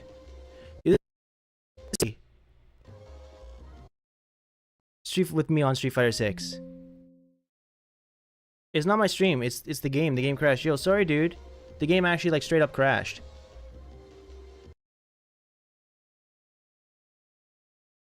Shit. This has been happening a lot to me since the update. Let me restart the game, okay, dude? My apologies. This has happened to me like consistently every single time I've streamed. And this has nothing to do with the fact that I'm streaming, because I have a dual PC setup. All I'm running on my gaming PC is Street Fighter 6. Nothing else is going through here. So this is 100% a Street Fighter 6 issue. This happened to me like once before the most recent patch, but now since the patch, this has happened to me like every session.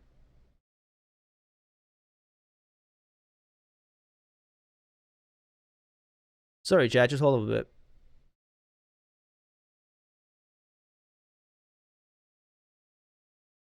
That sucks. Hope I don't get yellow carded from this. That'd be terrible.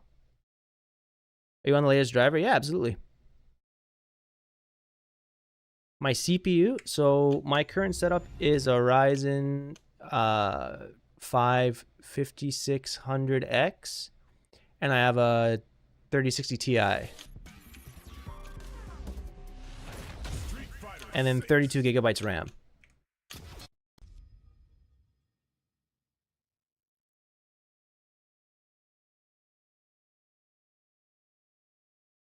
When it crashed, your voice became all choppy and cut. Yeah, it's because probably it just messed up with because I'm running this through a what do you call it? A capture card. So that might be why. Also, why am I getting this? There we go. Ah, I hit back instead of forward. No, it's not the Intel issue. I don't run an Intel CPU. Let's go back into room 7. I'm coming back. Again, my apologies, bro.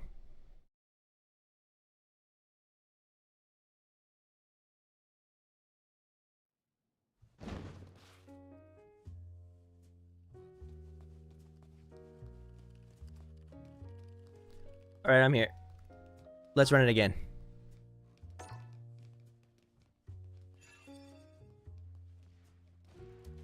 I'm Diamond 5 and really close to Masters, but I feel like I'm getting knowledge gap by certain matchups. What's the best way to study things I'm getting beat by? Replay takeover is the best way. Yes, drivers are up to date.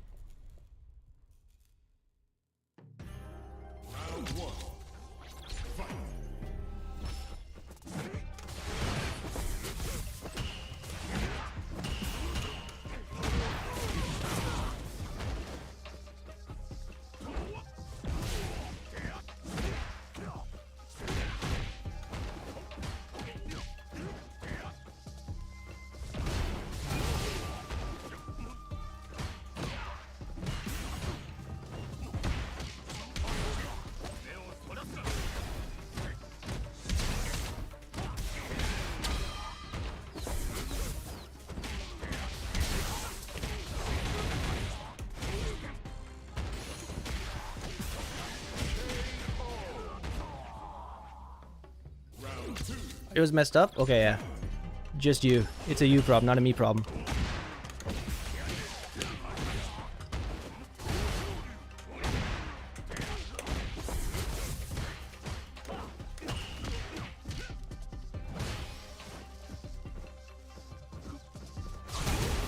Oh shit. He did the OD.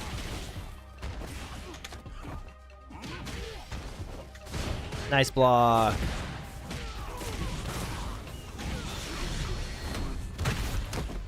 That meaty was so fierce. Yeah, that meaty was so, that fierce was so meaty. Yeah, that's really meaty. It's a setup. It's +2 on block.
Truly a replayer? Going for it, man.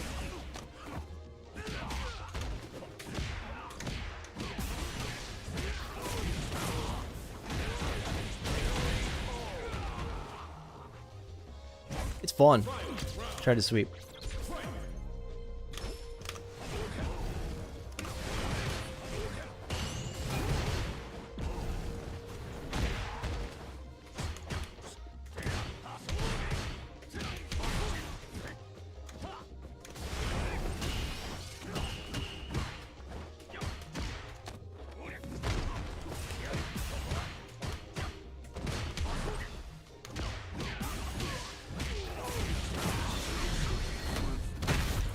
Ryu does jump heavy sweep DI.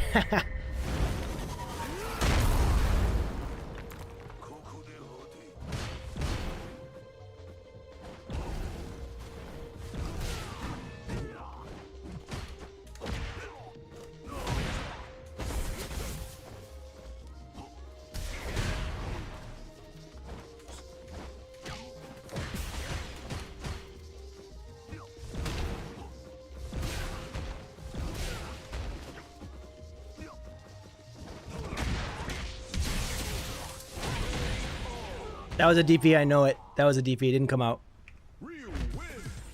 Unfortunate.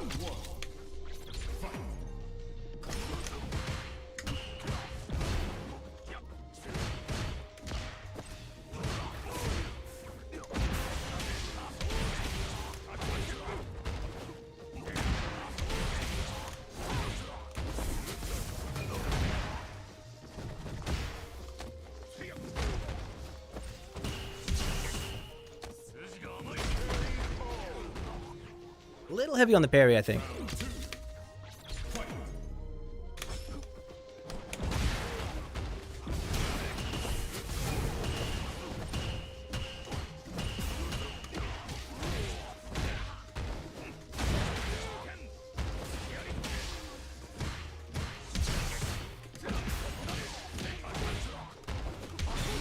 Nice.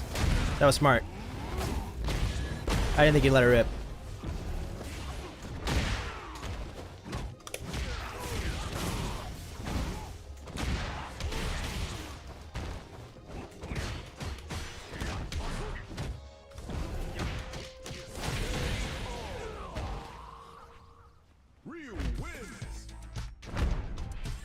You can go first to 5, bro.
I backdashed like a scrub there.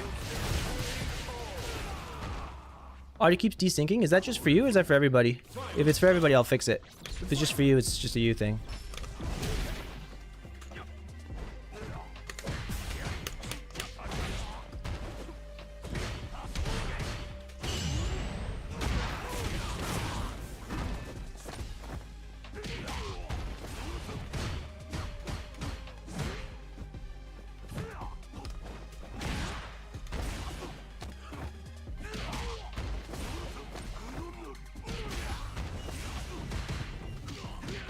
Nice.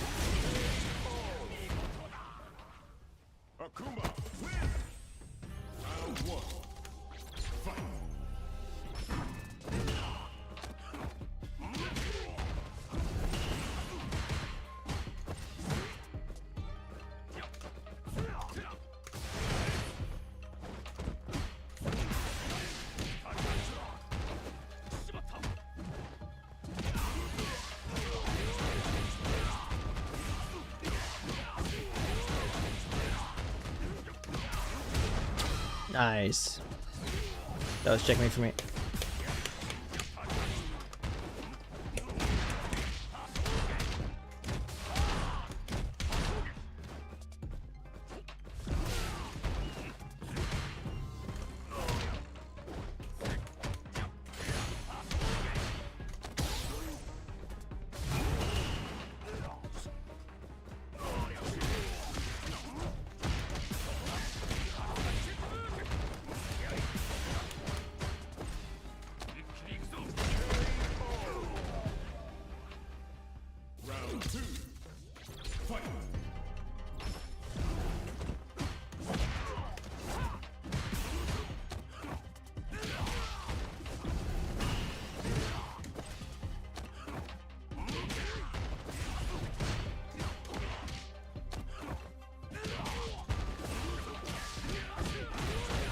Oh, parries from me or from him?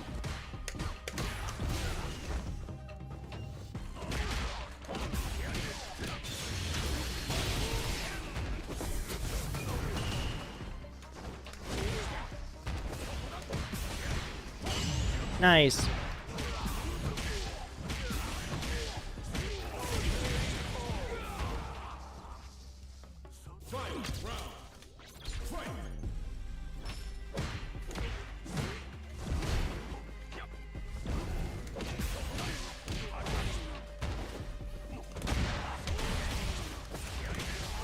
Oh fuck, I hit 2 buttons by accident.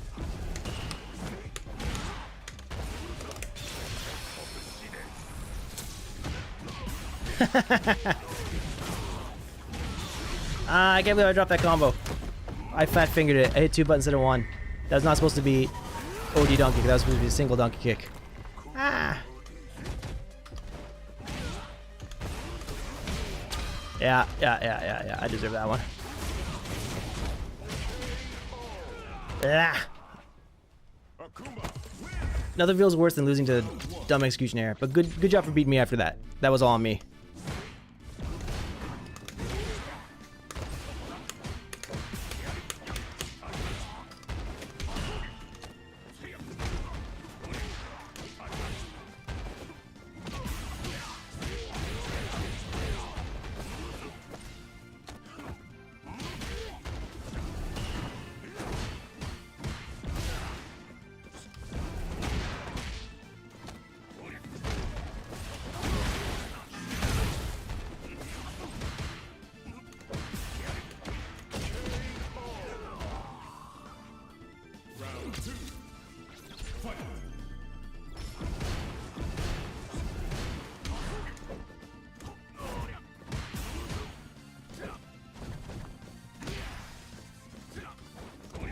Nice TP.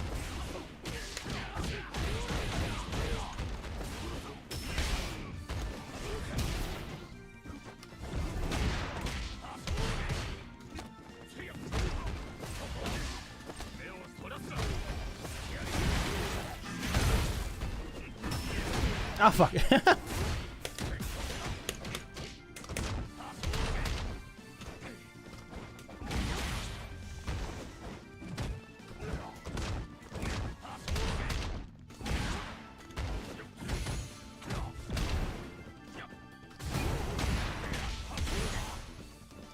That was level 2. Ah, I thought it was plus there. My level 2 didn't come out. The medium Shogeki was level 2.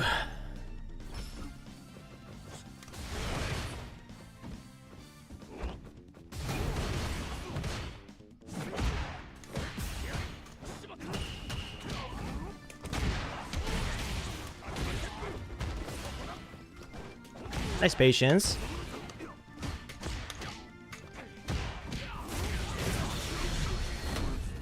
I messed that up.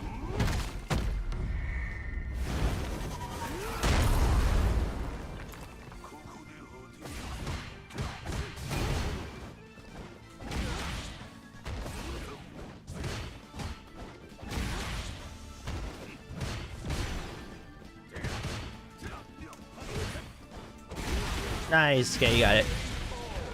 I thought you were gonna throw a fireball for sure.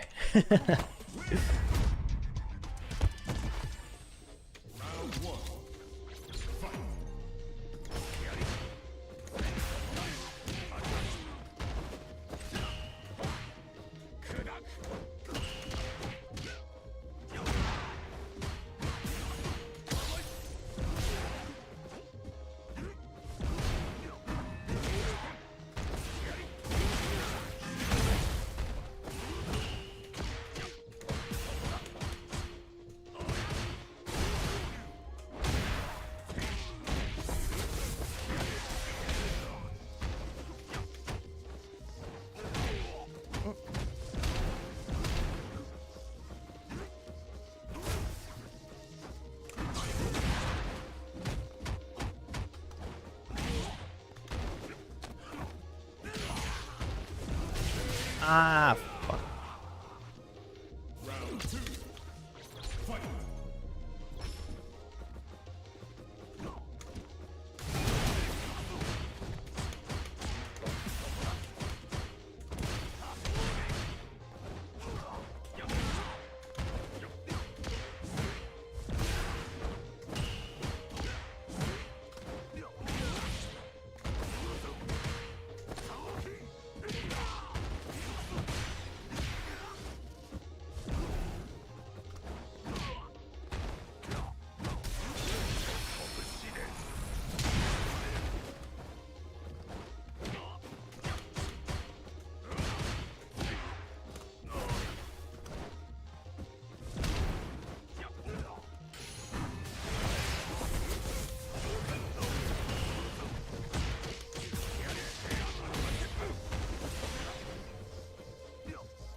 I tried to jump that. I'm dumb.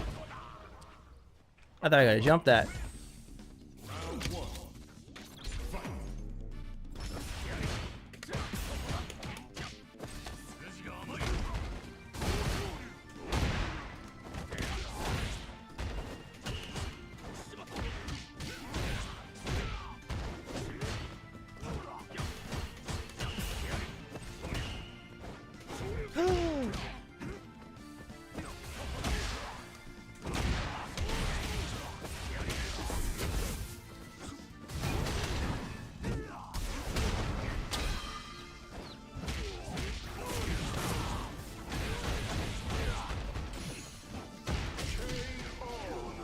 Got the backdash.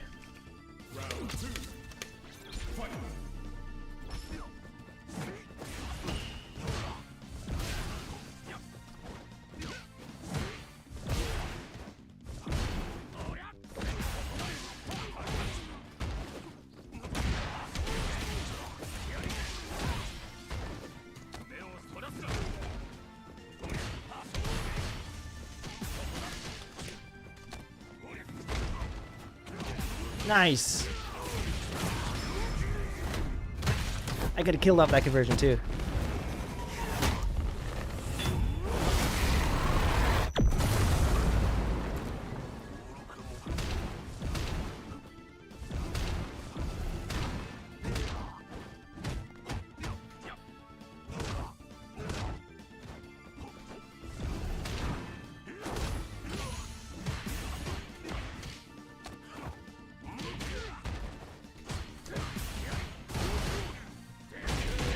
Alright. Patience pulled off. Patience pulled off. Patience paid off.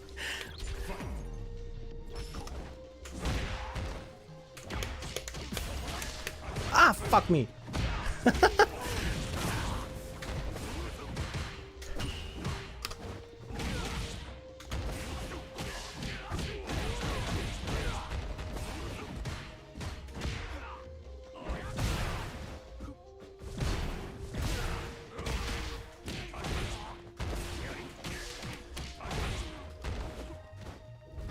Alpha.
Maybe I shouldn't have burned out there.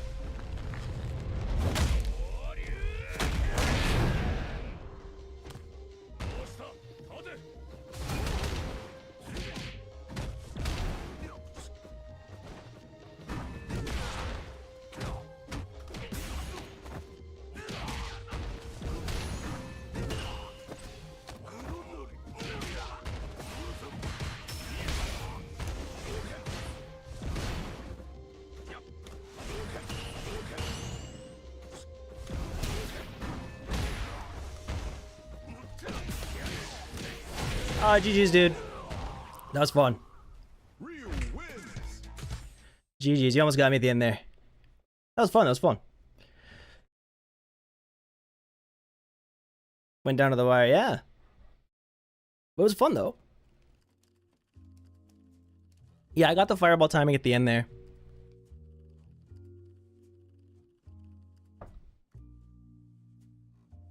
That was lots of fun. I love playing matches with sets from people in the like from viewers in the area, because the connection's so good, right?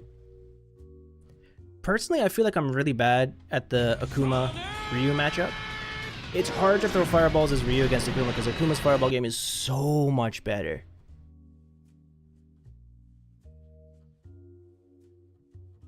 You got 2 plays at the same time? Thank you. Oh, it's Corpse. Hey, X-Wing fighter. X-Wings are sick. I used to play...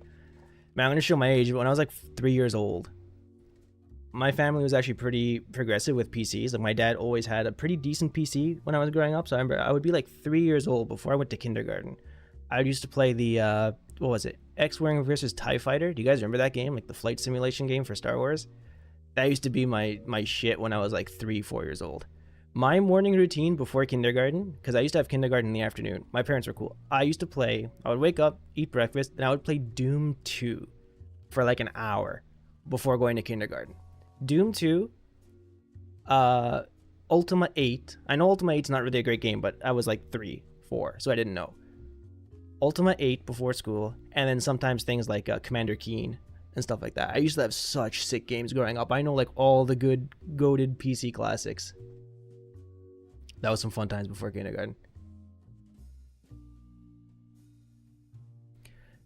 We got a question here. How to play neutral with slow walk speed? That's actually a really good question. So, do we talk about this now?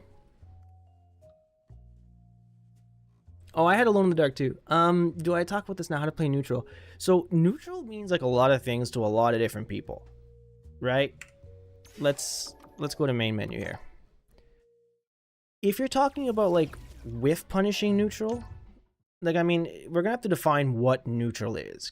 And this is a discussion that's been going on Twitter a lot lately too, if you guys pay attention to the FGC on Twitter, which sometimes is not the best idea for your mental health and everything. But let's assume neutral means like this kind of game, this mid-range game. Right? Poking at your opponent. Poking like this isn't like super strong in this game. It is at really high level, but I think below like 1800 MR-ish, like you don't really need to be playing too much footsies. I think you should really be focusing on just like getting in and taking your plus frames and putting your opponent into some kind of mix. Now, Marissa does have slow walk speed, but she's also got these ridiculous buttons. So you basically just want to keep your opponent at a range where they feel like they can't get in on you safely. And you want to basically try to poke at this tip range because it's safe, right? It's like -2. And at this spacing, whatever, you're safe, essentially. Poking with this, you can poke with this as slower startup. But I mean, no one's punishing this. And then really trying to like focus on, if you're going to be playing a whiff punish game, crouching medium punch buffered into drive rush. This way, if your opponent does whiff something, you knock them down. Then I think the one thing that a lot of people mistake about with neutral, especially in this game, is you don't want to be playing neutral. Your goal is not to play footsies. The more you're playing footsies, the worse you're going to end up doing. You want to play footsies with the goal of either hitting, whether it's a clean hit or a whiff punish, or putting your opponent into a block string and then doing something to put your opponent into a mixed situation. Right? I'm not a Marissa main, so I don't know the main things you want to be going for. But you basically just want to do that. You only want to play neutral as long as you have to, and then you just want to like loop and mix your opponent as much as possible. So when I get a question like how to play neutral with a slow character, it's way too open-ended. Like, how much bar do you have? Who's your opponent? Is your opponent slow? Is your opponent fast? Do they have a fireball? There are so many things. I would just say try to keep in mind what your key pokes are. Don't try to play slow footsies, because just getting like a single crouching medium kick in this game doesn't do shit, right? Your goal should be trying to whiff punish with the goal of a knockdown and to loop your offense and your pressure as much as possible.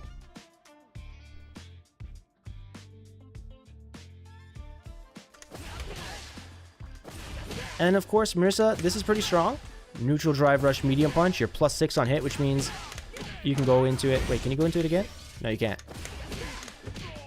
You should have a 6 frame.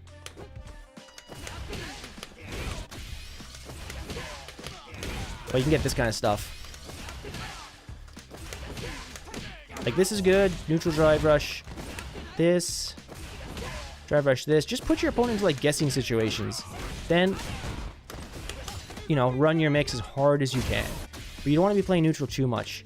Just poke at them with your good buttons. When in doubt, heavy Superman punch. And basically see if your opponent knows how to deal with your strong moves. Do they know how to deal with Superman punch? Do they know how to deal with charged, whatever the fuck this is called? Gladius? Glad with us? I don't know. But then, yeah, just kind of like whiffing things is kind of an okay idea in neutral to see if you can, like, force them to whiff something. So instead of always, like, poking with this or poking with this, you can get into their range, poke with a quick button, see if they push a button, and then really quickly respond with something like this. As a Marissa player, you find it hard to force your opponent to whiff. You don't need to make them whiff, though. That's the thing. You don't need to make them whiff. One of the things that Marissa has going for her is that she can, like, just chunk away at their drive bar really easily. This does half of their drive gauge. Right? Going like this. You're only -5. If you charge it and your opponent doesn't know the matchup, you're +4. And you took away 1.5, pretty much 1.5 of their drive gauge. So you don't need to make them whiff. You can just force them into burnout. And then they're going to freak out and they're going to do something dumb. Because they have to make a choice because they can't just sit there and block all day. And that's when you go into, like, this and then you block and then they do a reversal. Or you go into something safe that doesn't lose to a reversal, you know. You can go like this, you're only -2. So basically, you don't need to make them whiff. She's not really like a whiff punishy kind of character. You just bum rush them.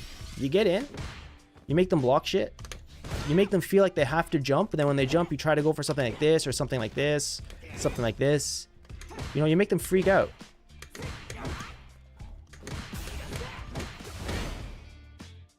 That's actually a death on block, but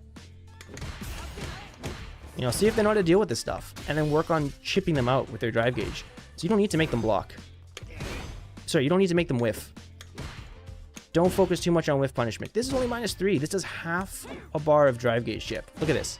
Half. You're -3, you hit them with this shit, eventually they're going to burn out. Then once they burn out, you know, you hit them with the classic, then you do your big-ass Marissa combo, and then they die.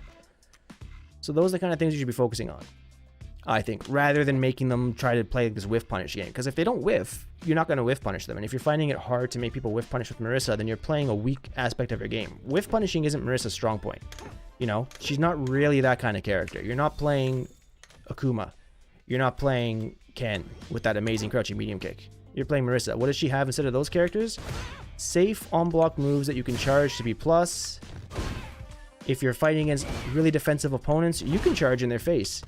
And this does like a whole bar of drive gauge chip if they're playing too passively. So you go for this, you're +4, sweet.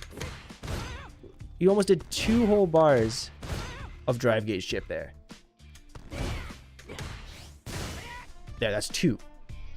Now, of course, that's disrespecting. This isn't a block string. But you're safe. So don't worry so much about neutral footsies. Just worry about, like, suffocating your opponent and trying to, like, make them do something dumb. And then you've always got this kind of an option. The reaction check. The Superman punch. If they start blocking, you know, you do that kind of shit. Boom. This also does half a bar. Hit them with this from far away. Boom. Boom. Chip them out.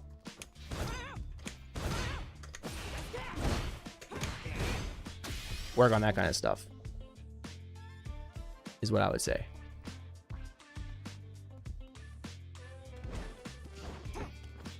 Hit him with the toes, pretty much.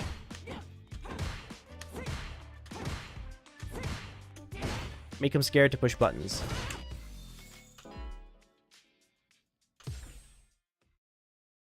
Is there a specific frame data for a button to be considered a good meaty? Not necessarily. You shouldn't be thinking of it like that, though. That's way too analytical. Like, just basically, you don't need to think about the frame data. You just want to come up with setups that are plus. So let me show you what I would do with Ryu, right?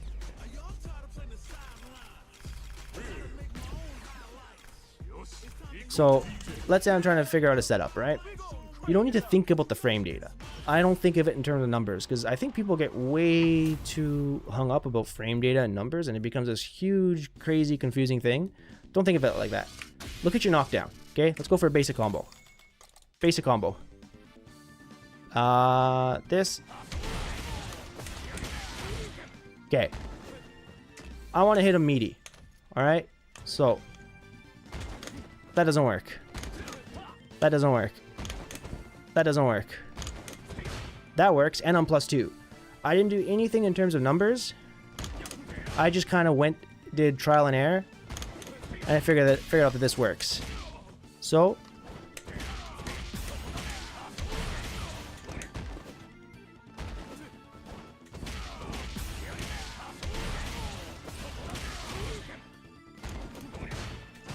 there. So now I would figure out how I can make that work in a match, right? I didn't do any frame data. None of that. I just kind of felt it out. Then you go here, let's do light punch on block reversal. Okay, that'll give me +6. Can I convert off this?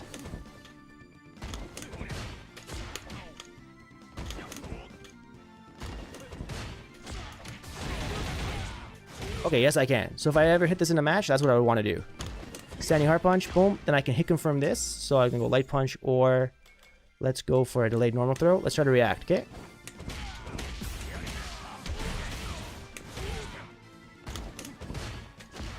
Okay.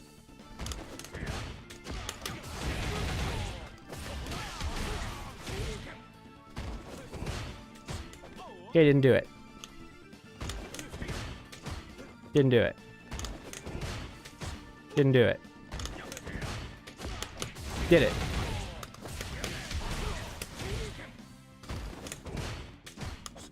Alright, so that's the kind of stuff you can practice in training mode. I just made up a meaty setup right away off the top of my head. This is a combo I haven't done before. I never go into this. You can get better stuff, but I just made something up. So that's how you can figure it out in training mode. Just try like whiffing buttons, come up with auto timings, and just see what works.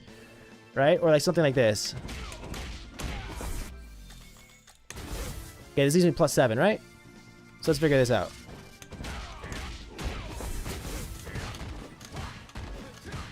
That hits me, that leaves me +1. Normally this move is not +1.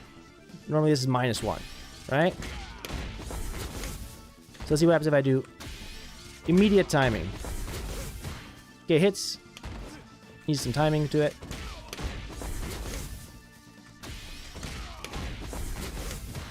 There, +1. So with your main character, you just kind of want to like try to figure this stuff out as much as you can. +1, but doesn't leave me in throw range, so I don't think that's super strong. I want to see if I can come up with something stronger. +1, not in throw range. So I want to come up with something stronger. -2. So it seems like I can't get anything crazy plus on block here that leaves me in throw range. +2 is good. Still +1, but I'm not in throw range. So what can I do? Probably just go into a slightly delayed meaty throw. If I do it right away, it's not going to work. I just watch the animation, wait for him to get up a sec, then I go for it. And if he pushes a button, it should work.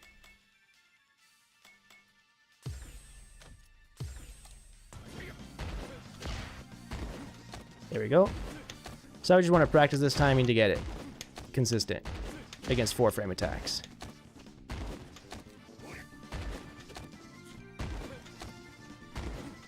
There we go. Then change it up.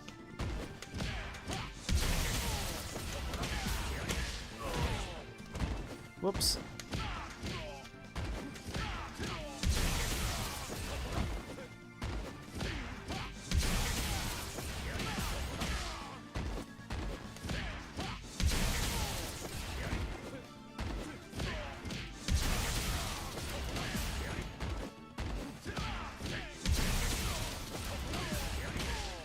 Doesn't work, huh?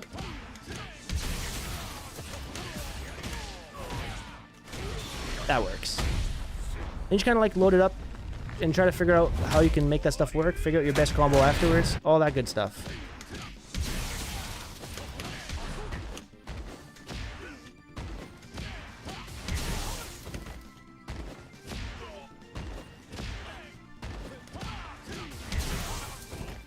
It's too far away. It's too far away too.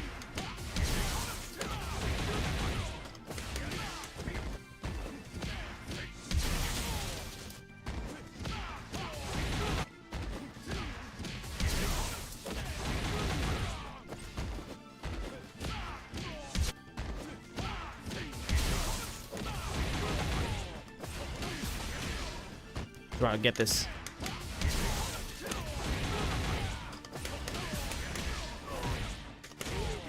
There we go.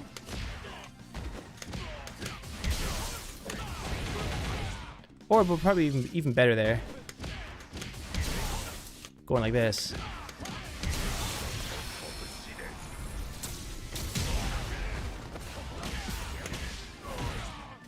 That's even better. So in this setup, if I hit them here, boom, boom, boom, sorry. Dun, dun, dun.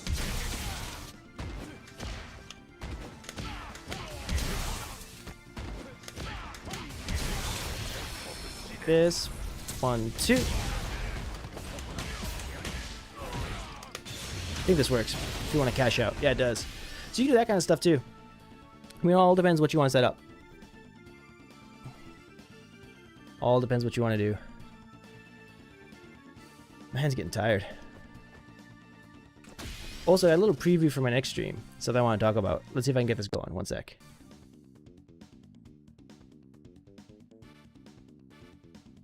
I got something fun for you guys for my next stream. You ready? Think it's gonna work? I hope it works. It's not working? Hold on. It's gonna work. Here you go, preview for my next stream. You guys ready for this? Eye tracker. So we're gonna be talking about where you should be looking on the screen. Actually, you wanna try it now? Let's try it in a Battle Hub match, see if I can get it going. Oh shit, wait, this is screwing up my controls. My controls aren't working now. Good thing I tested this. Wait, now it's not working for some reason. Hold up. That's why I'm troubleshooting this before.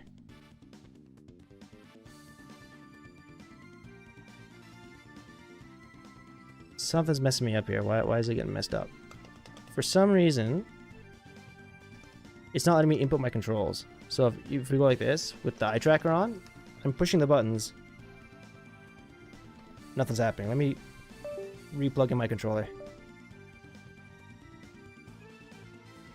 Oh, now it's working. The frame rate's getting a little messed up, though.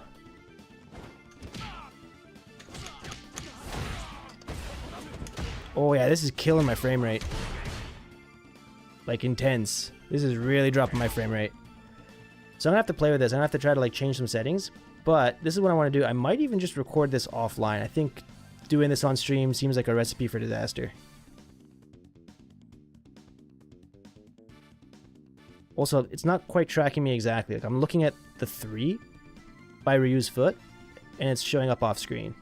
Now I'm looking at the 3 by DJ's foot, and it's showing up off screen. If I look at DJ's health bar, it's working.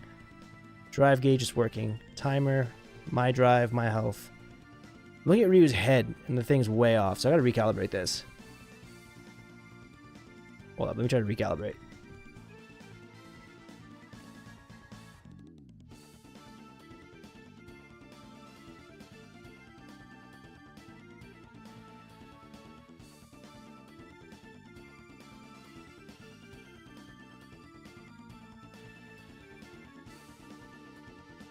It's a little funky. Whatever, I gotta play with this. This is Beam Eye Tracker. I'm just using a crappy Logitech webcam that I have, so this isn't the most ideal setup. But, wow, this totally kills the frame rate. Alright, yeah, I'm gonna have to figure out a different way to get this going. But we're gonna get it going. Not today, though.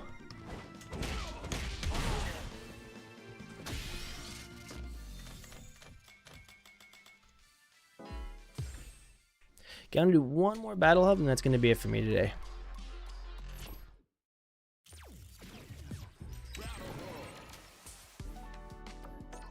And no, I didn't buy any like fancy gear or anything for that. It's just the software plus my webcam. Oh, battle hub's full.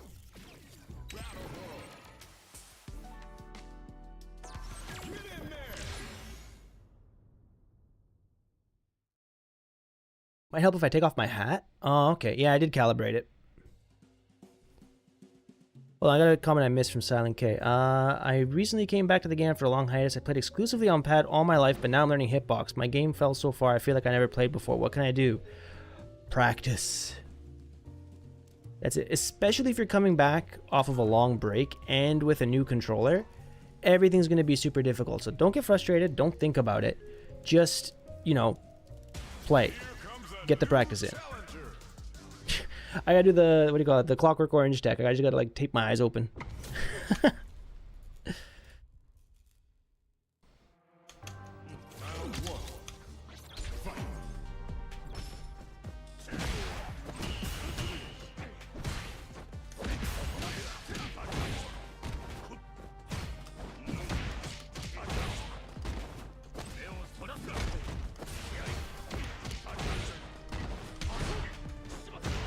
Nice backdash.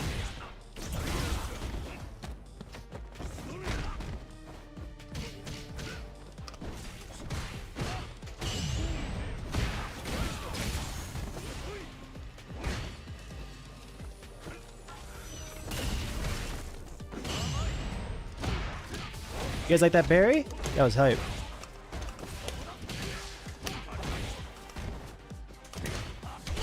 Nice parry. This person's on point. Ah, parry round.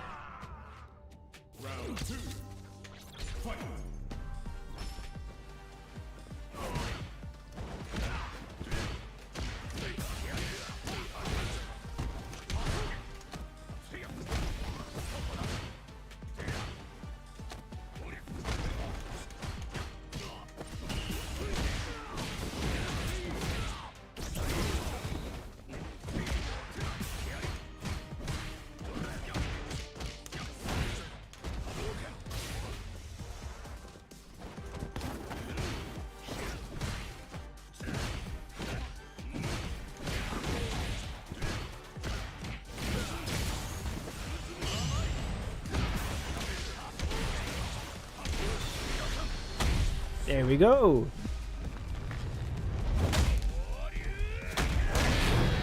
My perfect parries were pretty on point that round. That was ridiculous.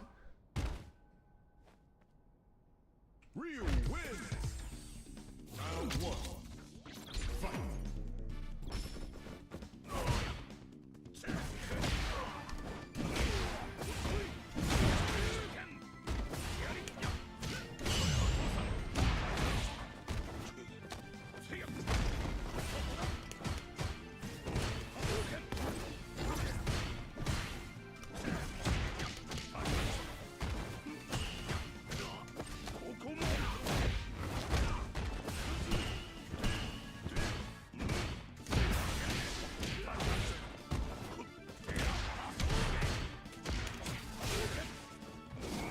Slide there.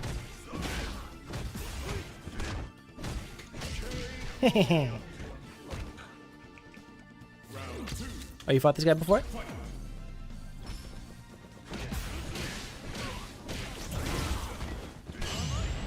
Nuh-uh.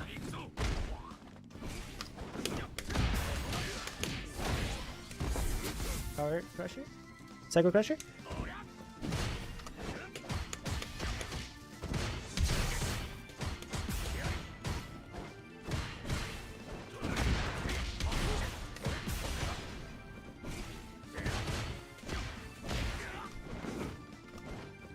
Go for it.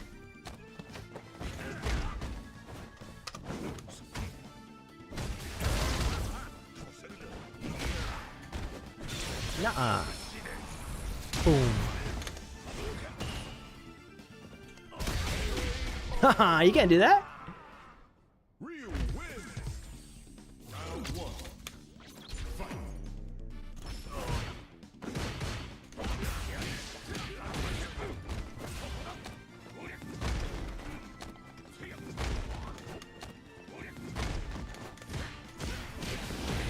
Okay, always button after. This person's not changing their playstyle. That's fine. Bum, bum, bum, bum, bum. Okay, cool parry.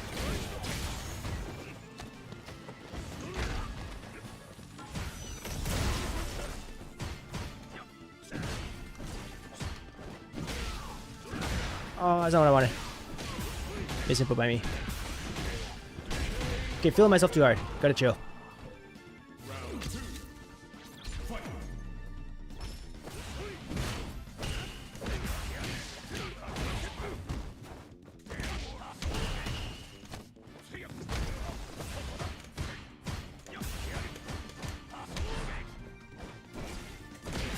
Ooh, push the button there. I thought I could catch him.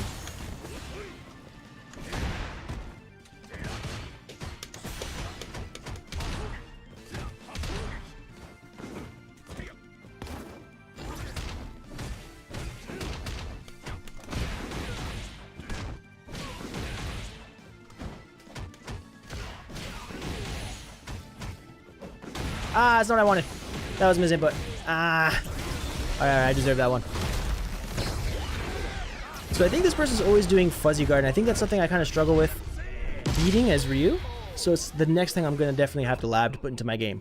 Because I was trying to go for some tick stuff. I was going for like a single jab into throw, and I was losing a lot. So let's see if I can beat that. I think I have to do a single jab into like... You'll see.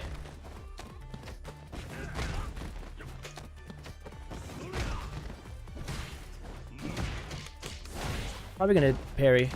Didn't parry. Okay, interesting.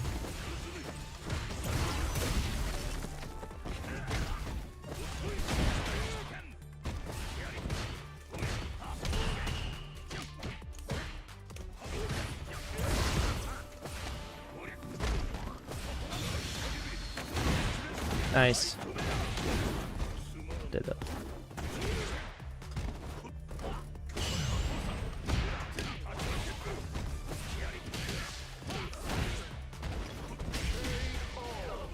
Push the button? Really? On the safe jump? That's a pretty obvious safe jump.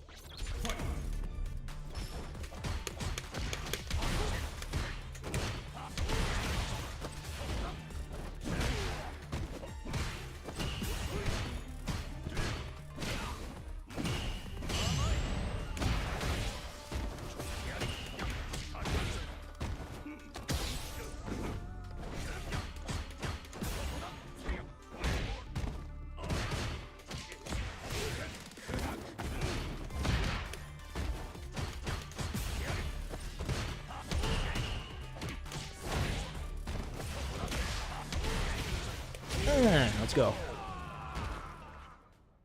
Real wins. Round one. Fight. Nice.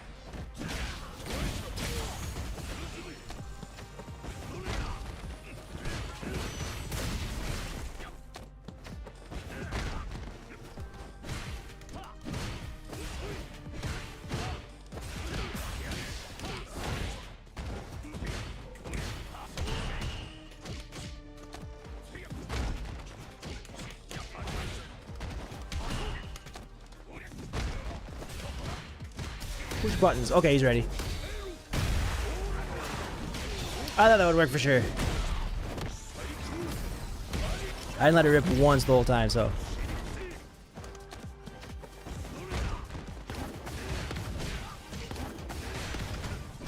Oh, okay. Against that, I tried to jump, but that loses the button, so I should just DP if I know it's coming.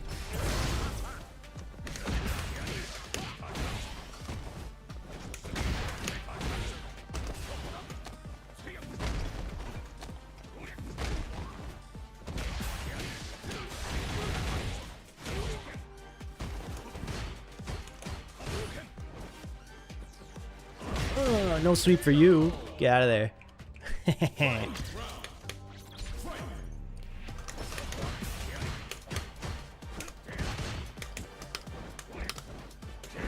Okay, I deserve that one. That was dumb.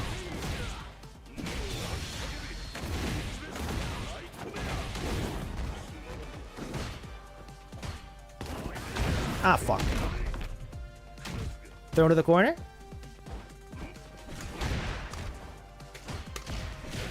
Again, the jab right after the throw.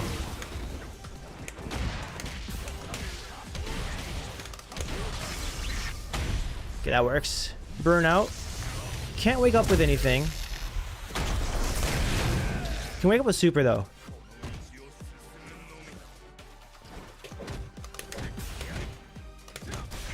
Ah, I was ready.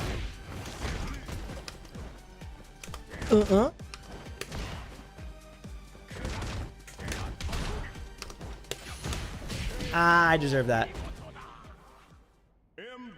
I lost with the DI imp. So this guy's good against DI reactions. I can't just go for that all the time.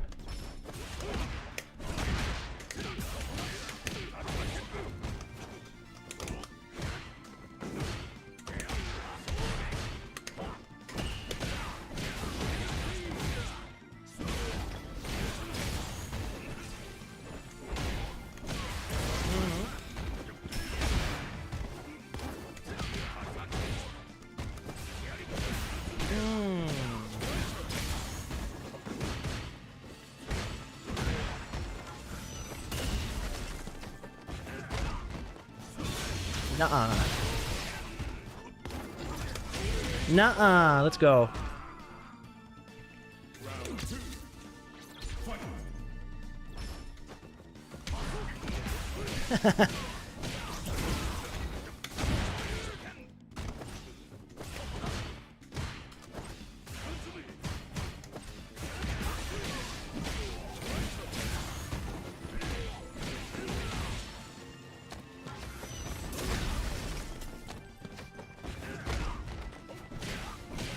Okay, I tried to jump forward there, got me.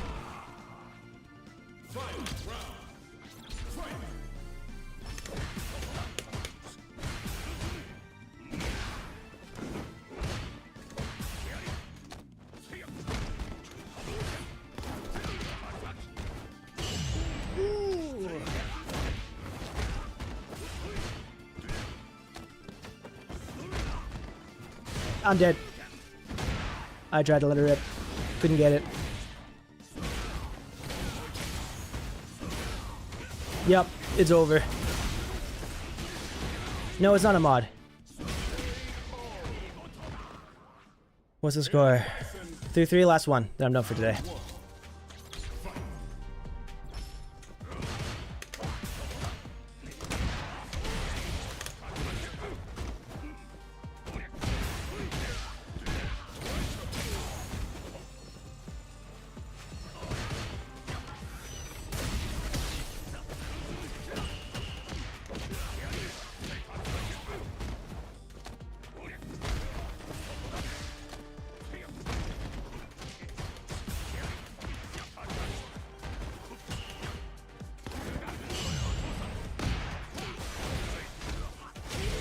Okay, one more.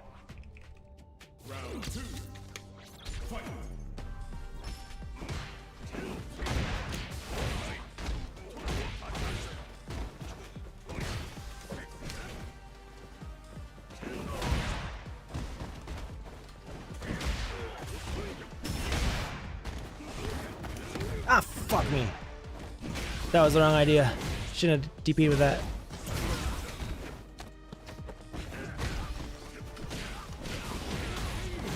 I'm so bad on the...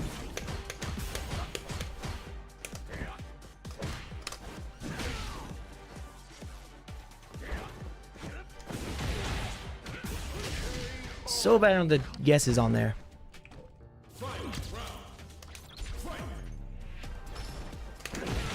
That's a bad idea too. I should never go for that.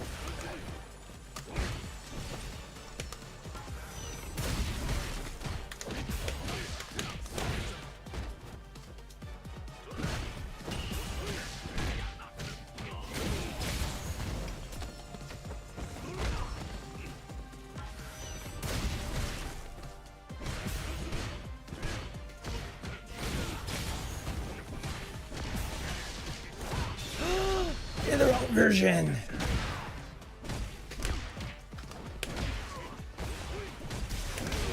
Yeah, that's it. GG's me. Alright. I wasn't able to pull it off. That's going to be it for me today. I gotta work on this matchup. It feels hard, but I was also missing some things. I was doing real nice with the DIs in the beginning, but then I wasn't able to beat the delayed jab stuff. That's going to be it for today, guys. Thank you so much for tuning in. I got some real work to do. I got to work on that Bison matchup. Anyways, guys, hope you enjoyed the stream. Thank you, everybody who followed and subbed. Thank you very much. You're all very kind today. And hope you guys have a wonderful day, afternoon, or evening, wherever you are. All right? Take it easy, guys. Peace.